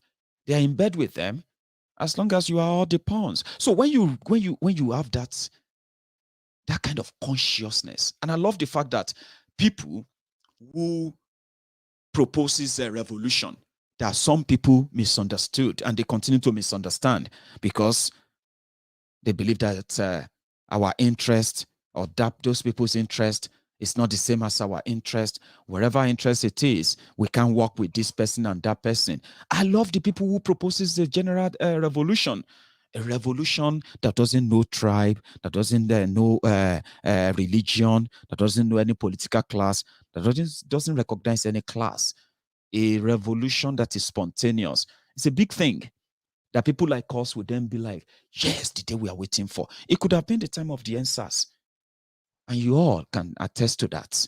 The NSAS protest was so good that for the moment of 3 weeks, everyone in Nigeria, majority of the people in that place, they forgot about being Christians, Muslims, Igbos, Hausa. You know what I mean? Everybody managed in their own little way and big way to come together, and they actually came together and they shook the rotten criminals to their bones until they unleashed their weapons on them, all right? So if that was sustained, that could have been the turning point, but it was missed. It doesn't mean that it won't happen again. That bigger picture is the picture that I feel like it can start in a day and it will end in 24 hours. People have told me that if people are tired enough, riled up enough, they can chase all these criminals away in a single day, take back authority, and yes, Biafra can come. Oduduwa nation can come. And every other thing you want can come, including even if it's going to be north and south and what have you. Whatever you want can come. But people are still not kind of agreeing with that. Some want to go their way. And to me, yeah, I would rather just be here to continue to tell you that until you begin to see that, whatever they are doing to them in the north, doing to us in the south, until we all agree that they are all in it together and none of them is there for our own interest, until we get to that point, people like us won't stop talking. Because I still strongly believe that whatever thing you want to pull, if you don't have the weaponry, if you don't have the resources, when I'm talking about resources, right?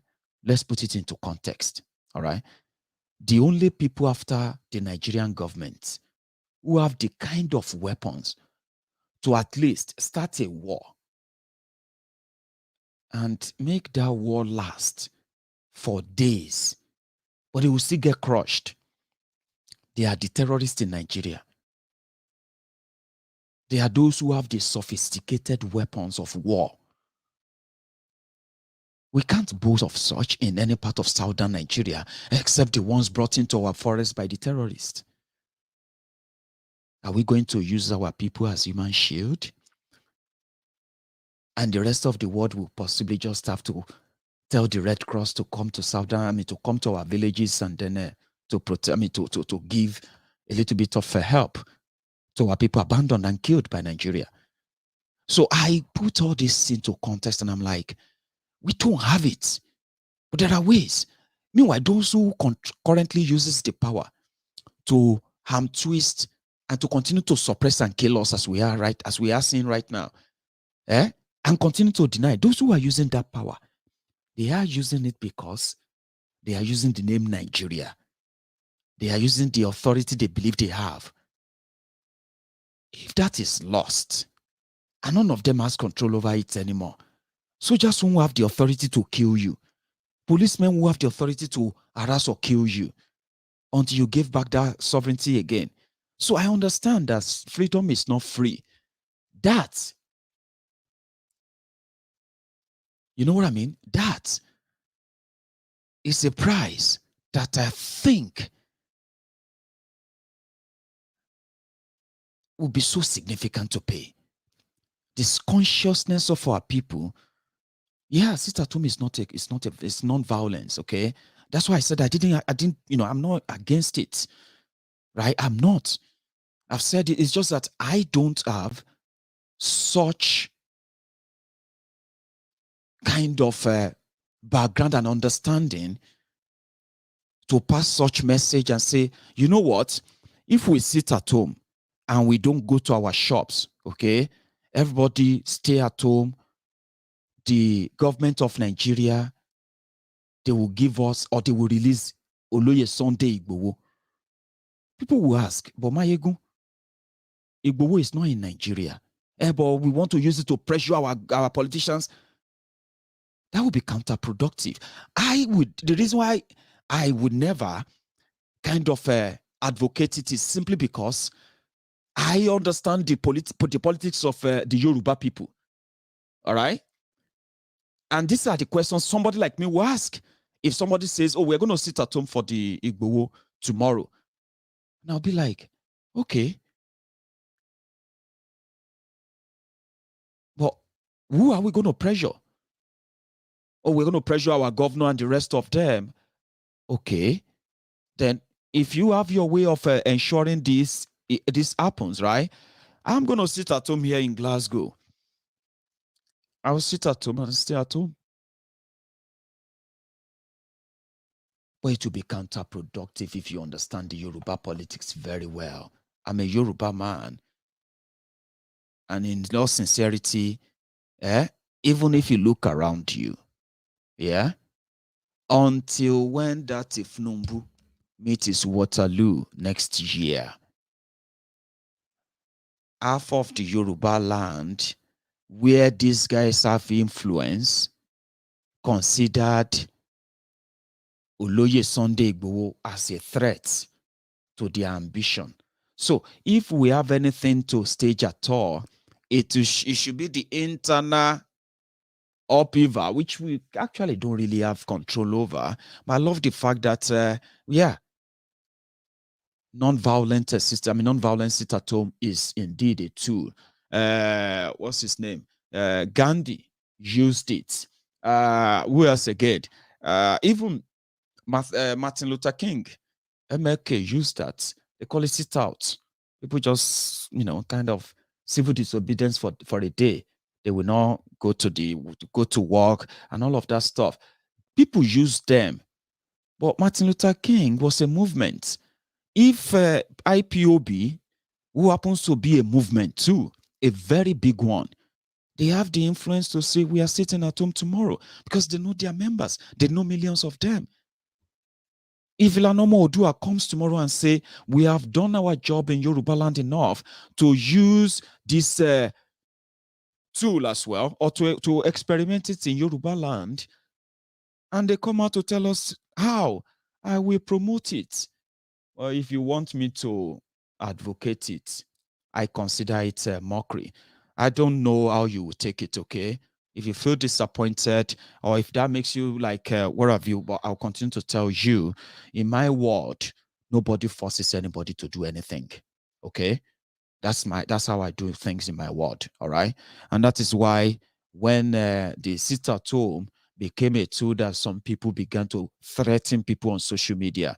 If you don't see them burn you well, go and open your shop tomorrow. I'm like, no. I'm not part of that. I don't agree with that.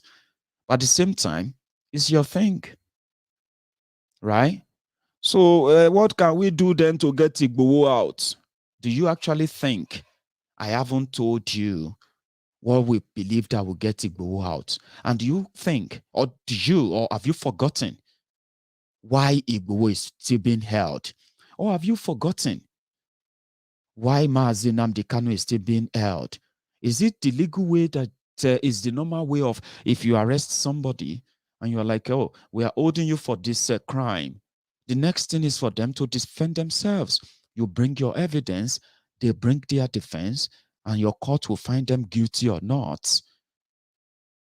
I'm sorry if I am not really sounding like what you want me to sound like, somebody blazing fire of how we're going to cut off their head, how we're going to kill the soldiers, how we're going to burn down the zoo army and the rest of that.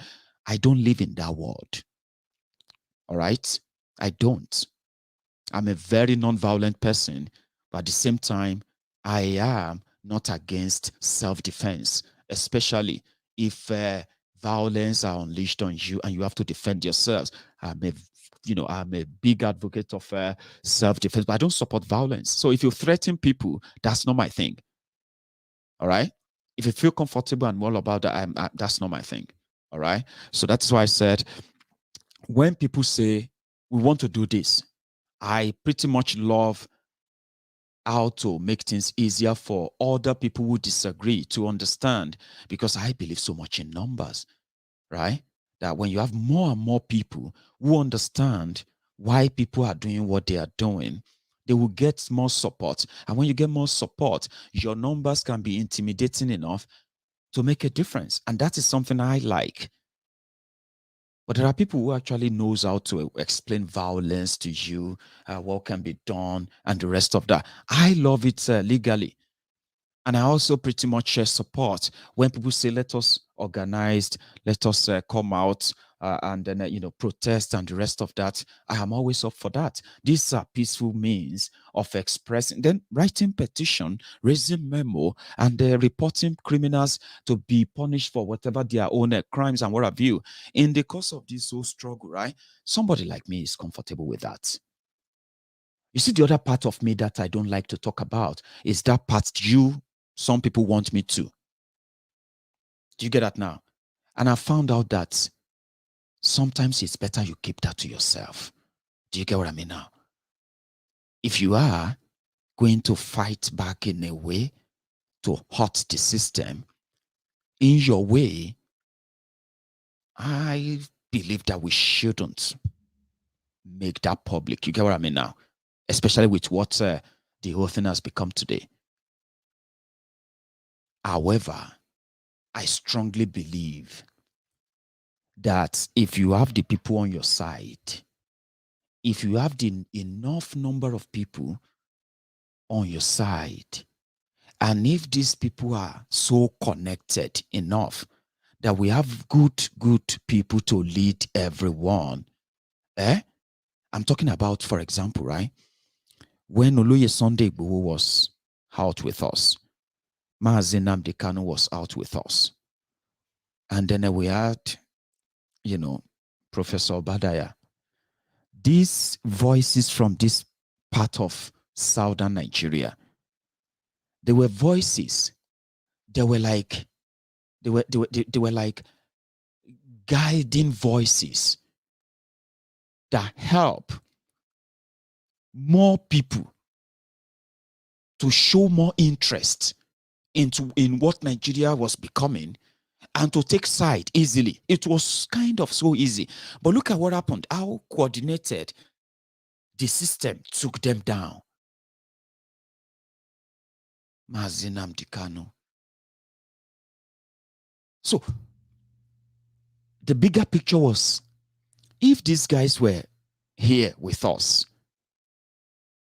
the Southern solidarity that could spark a very big revolt that can alter the system genuinely now could almost be here with us.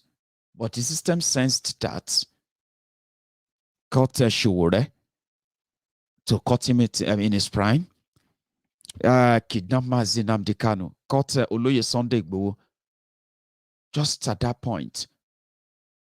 So if that is the missing link, the bigger power of having the people on our side, the bigger strength, politically, when I saw it, I was like, if you have this Southern solidarity where you have these big forces, big people who have real followers, I'm not talking about social media followers now. I'm talking about real people, real followers in Nigeria. Omoyele Sowore, Mazi Nnamdi Kanu, Oloye Sunday Igboho, and so many others too. If they have that connection that will spark a bigger one that we can then have a link to or a connection to a bigger revolution, right? The story may be different today. But somebody like me, from the temple of truth, I don't stop dreaming and hoping that if we continue to plant the seed of possibility and why in the minds of the people that in the minds of the people that have been occupied by fear of the oppressors, if we continue to plant that seed, some will germinate, some will die, some will germinate, some will die. Well, eventually when you have them on your side, you see when that revolution will spark, all of us will not be surprised. Because except for that, if somebody tells you that they have this solution to get Mazi Nnamdi Kanu out of the DSS detention or Nigeria prison, number one, if that plot doesn't have anything to do with courts, if that arrangement doesn't have anything to do with lobbying and pressure from international communities, if that what have you that they want to use to bring Mazi Nnamdi Kanu out. If it doesn't involve any of this, trust me, the person will get any plan. Sorry to hurt your feelings. Maybe I should explain. As we speak, Mazi Nnamdi Kanu is being watched under guard 24/7 by the Boko Haram's government. Oloye Sunday Igboho is under guard 24/7 by the Nigerian government agent called the Benin Republic. Now, you can either manage to get one kind of court judgment that they will decide to honor, and the duo will be out. Or you are going to pressure elsewhere where either internationally or locally, I don't know, will force the hand of the people keeping them to now say, okay, okay, now they can go. You see this plan? Yes. Protest, pressure. Sitting at home is also a pressure, by the way. So don't let me rule that out. Sitting at home can be part of the pressure. But if anybody tells you that they have another plan, they will do this, they will do that, ladies and gentlemen, they have no plan. Nobody will break them out of that place. Nobody. No. It is either they come out alive or they are killed. But the only people that will decide that are the people holding them. So whatever pressure everybody can come up with, I am up for it. Any pressure. Do you get that now? I am up for it.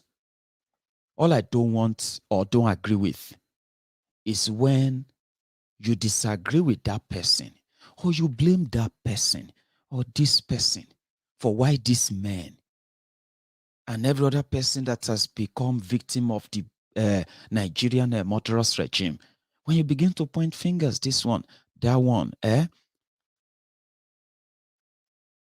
you are not doing the right thing.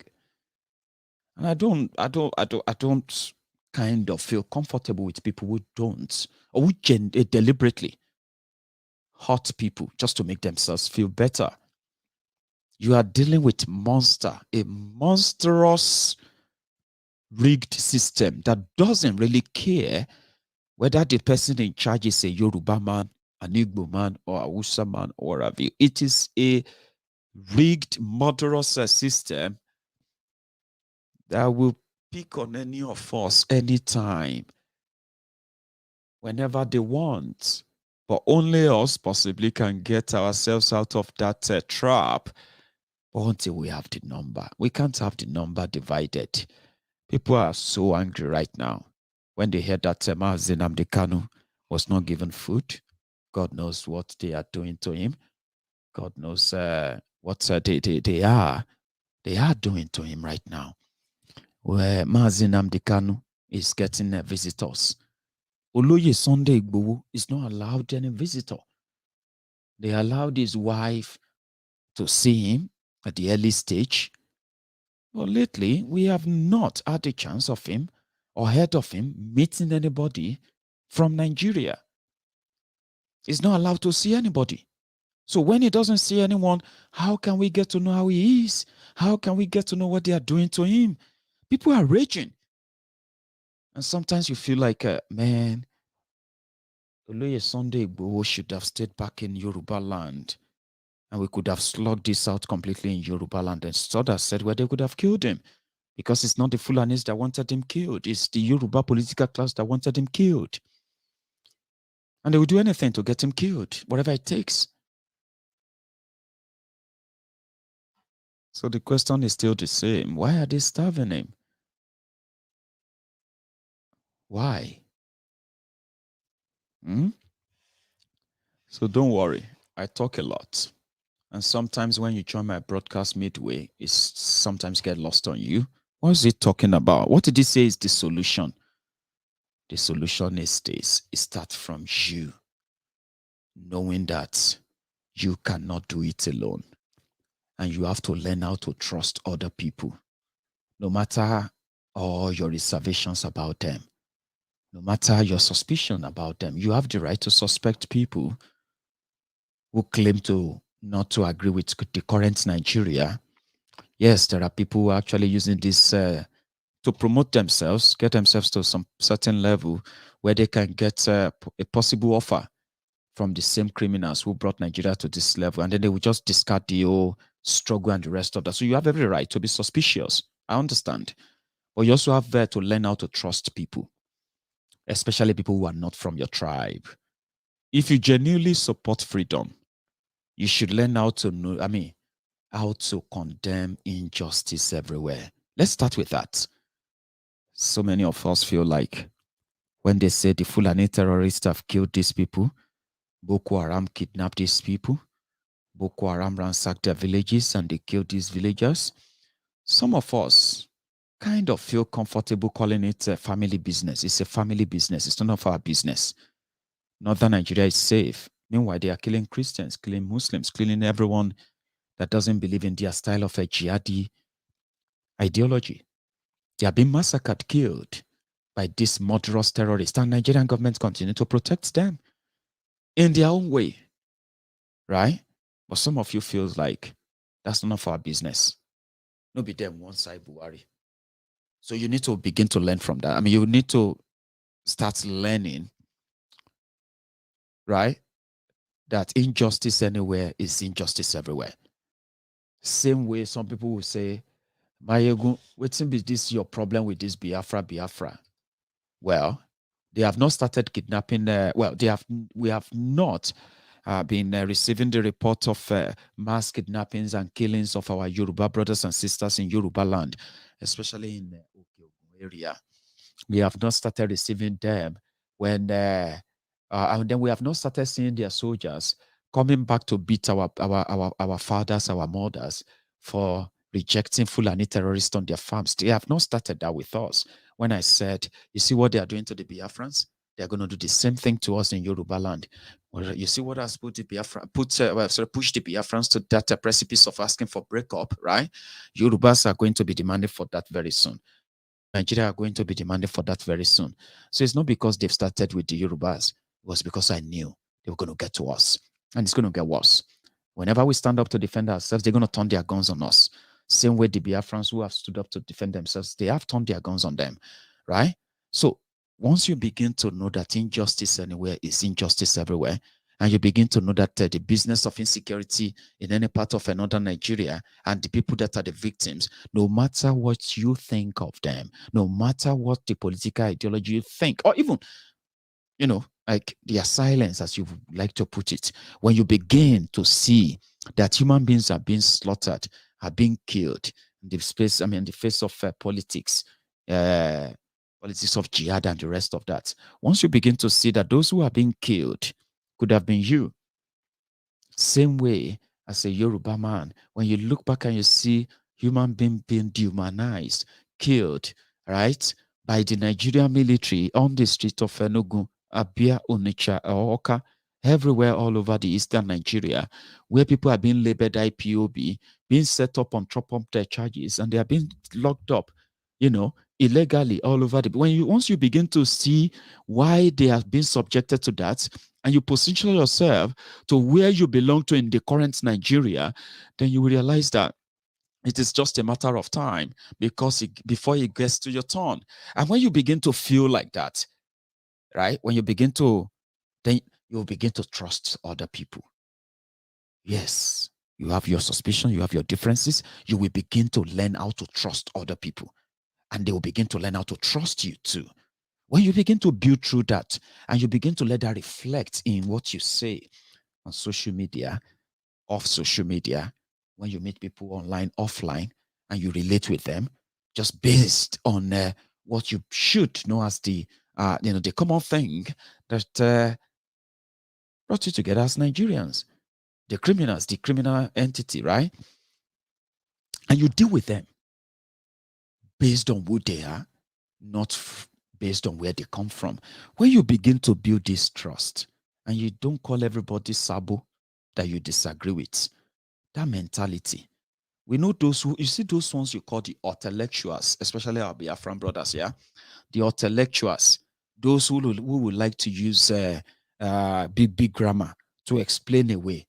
At the end of the day, in Saku, they are for one Nigeria. You call them intellectuals, those whose bellies controls them and the rest of that.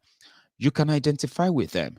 But when you look at your brothers and sisters who want the same thing, but somehow you don't agree with the way they want to have it or what have you, yeah, you will have to learn how to trust them, and you don't call them sabo because you disagree with them. In a way, in the short, it starts with you. So when we then learn how to build trust, so that when we say, oh boy, tomorrow we go show them, all of now where they is, go react, activate. All of now where they were. So yeah, activate. When you get to that point, which I don't know if you can observe well enough, I don't know how long it's going to be.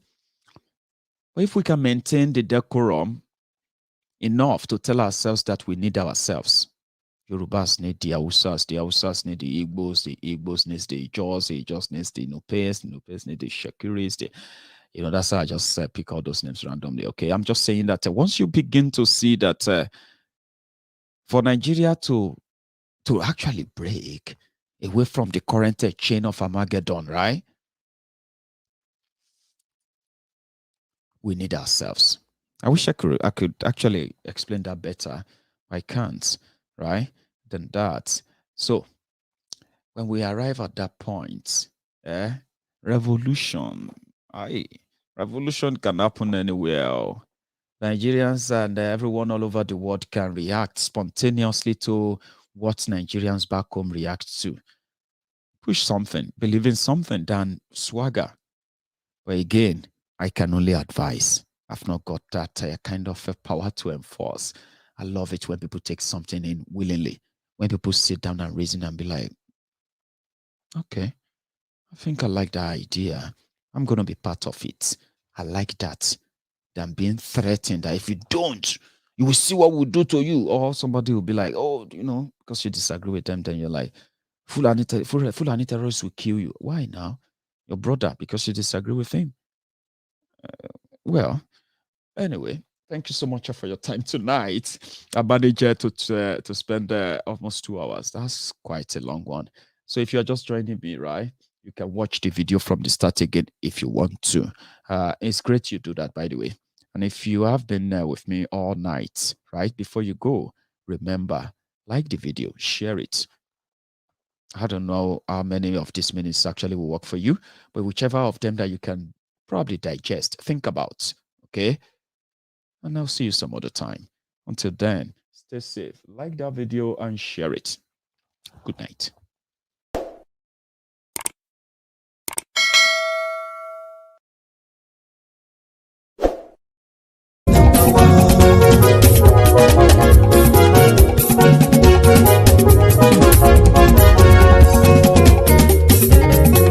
Àní ẹ̀sùnra kì í.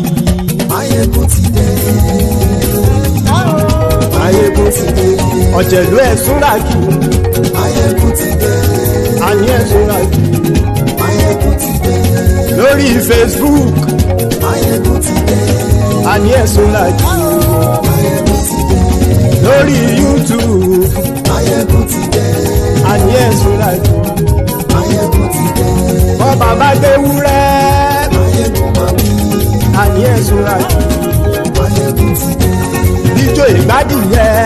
Maiyegun máa wí. Àní ẹ̀sùnra kì í. Maiyegun ti dé. Bí pẹ̀sìdó bá rúfin o. Maiyegun máa wí. Àní ẹ̀sùnra kì í. Maiyegun ti dé. Bí gómìnà kówó jẹ. Maiyegun máa wí. Àní ẹ̀sùnra kì í. Maiyegun ti dé. Ọlọ́pàá ti ń darí bá. Maiyegun máa wí. Àní ẹ̀sùnra kì í. Maiyegun ti dé. Aṣòfin tí ń rúfin o. Maiyegun máa wí. Àní ẹ̀sùnra kì í. Maiyegun ti dé. Òpùrọ́ olóṣèlú. Maiyegun máa wí. Àní ẹ̀sùnra kì í. ọ̀jẹ̀lú ẹ̀ súnra kì. Maiyegun ti dé. Àní ẹ̀ súnra kì. Maiyegun ti dé.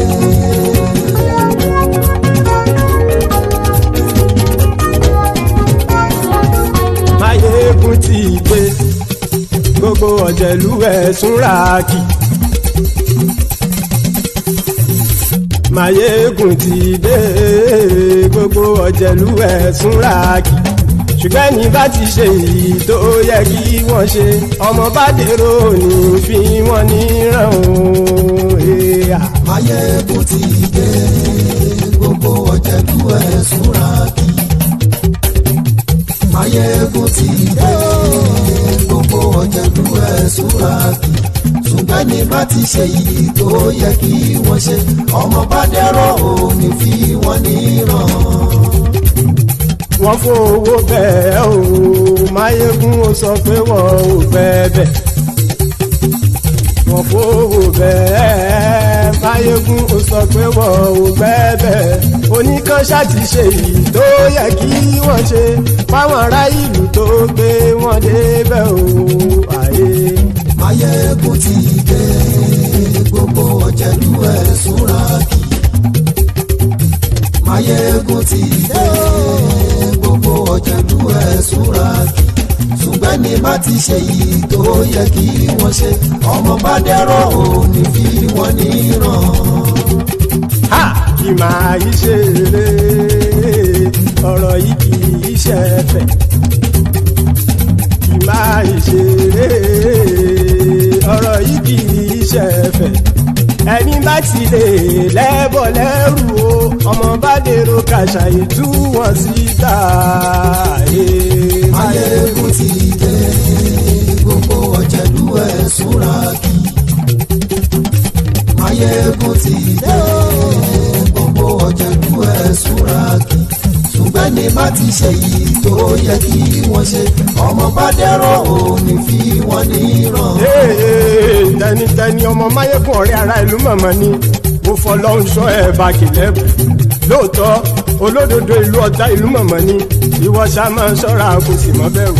Bọ́tà ń lé ibo níṣègùn lé káwọn mọ̀mọ́ fi ṣera wọn ni ó ti dẹ̀rùn tí wọn ò gbọ́dọ̀ sè mọ́bẹ̀. Èèpo ọ̀bọ lọmọ bá dérò tàjẹ́ ò gbọ́dọ̀ jẹ́ ó ti jọba lórí àbínú ẹni kò sì mọ́ bùyà.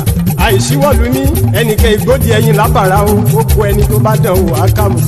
Maiyegun ti dé. Gbogbo ọ̀jẹ̀lú ẹ̀ súnra kì. Maiyegun.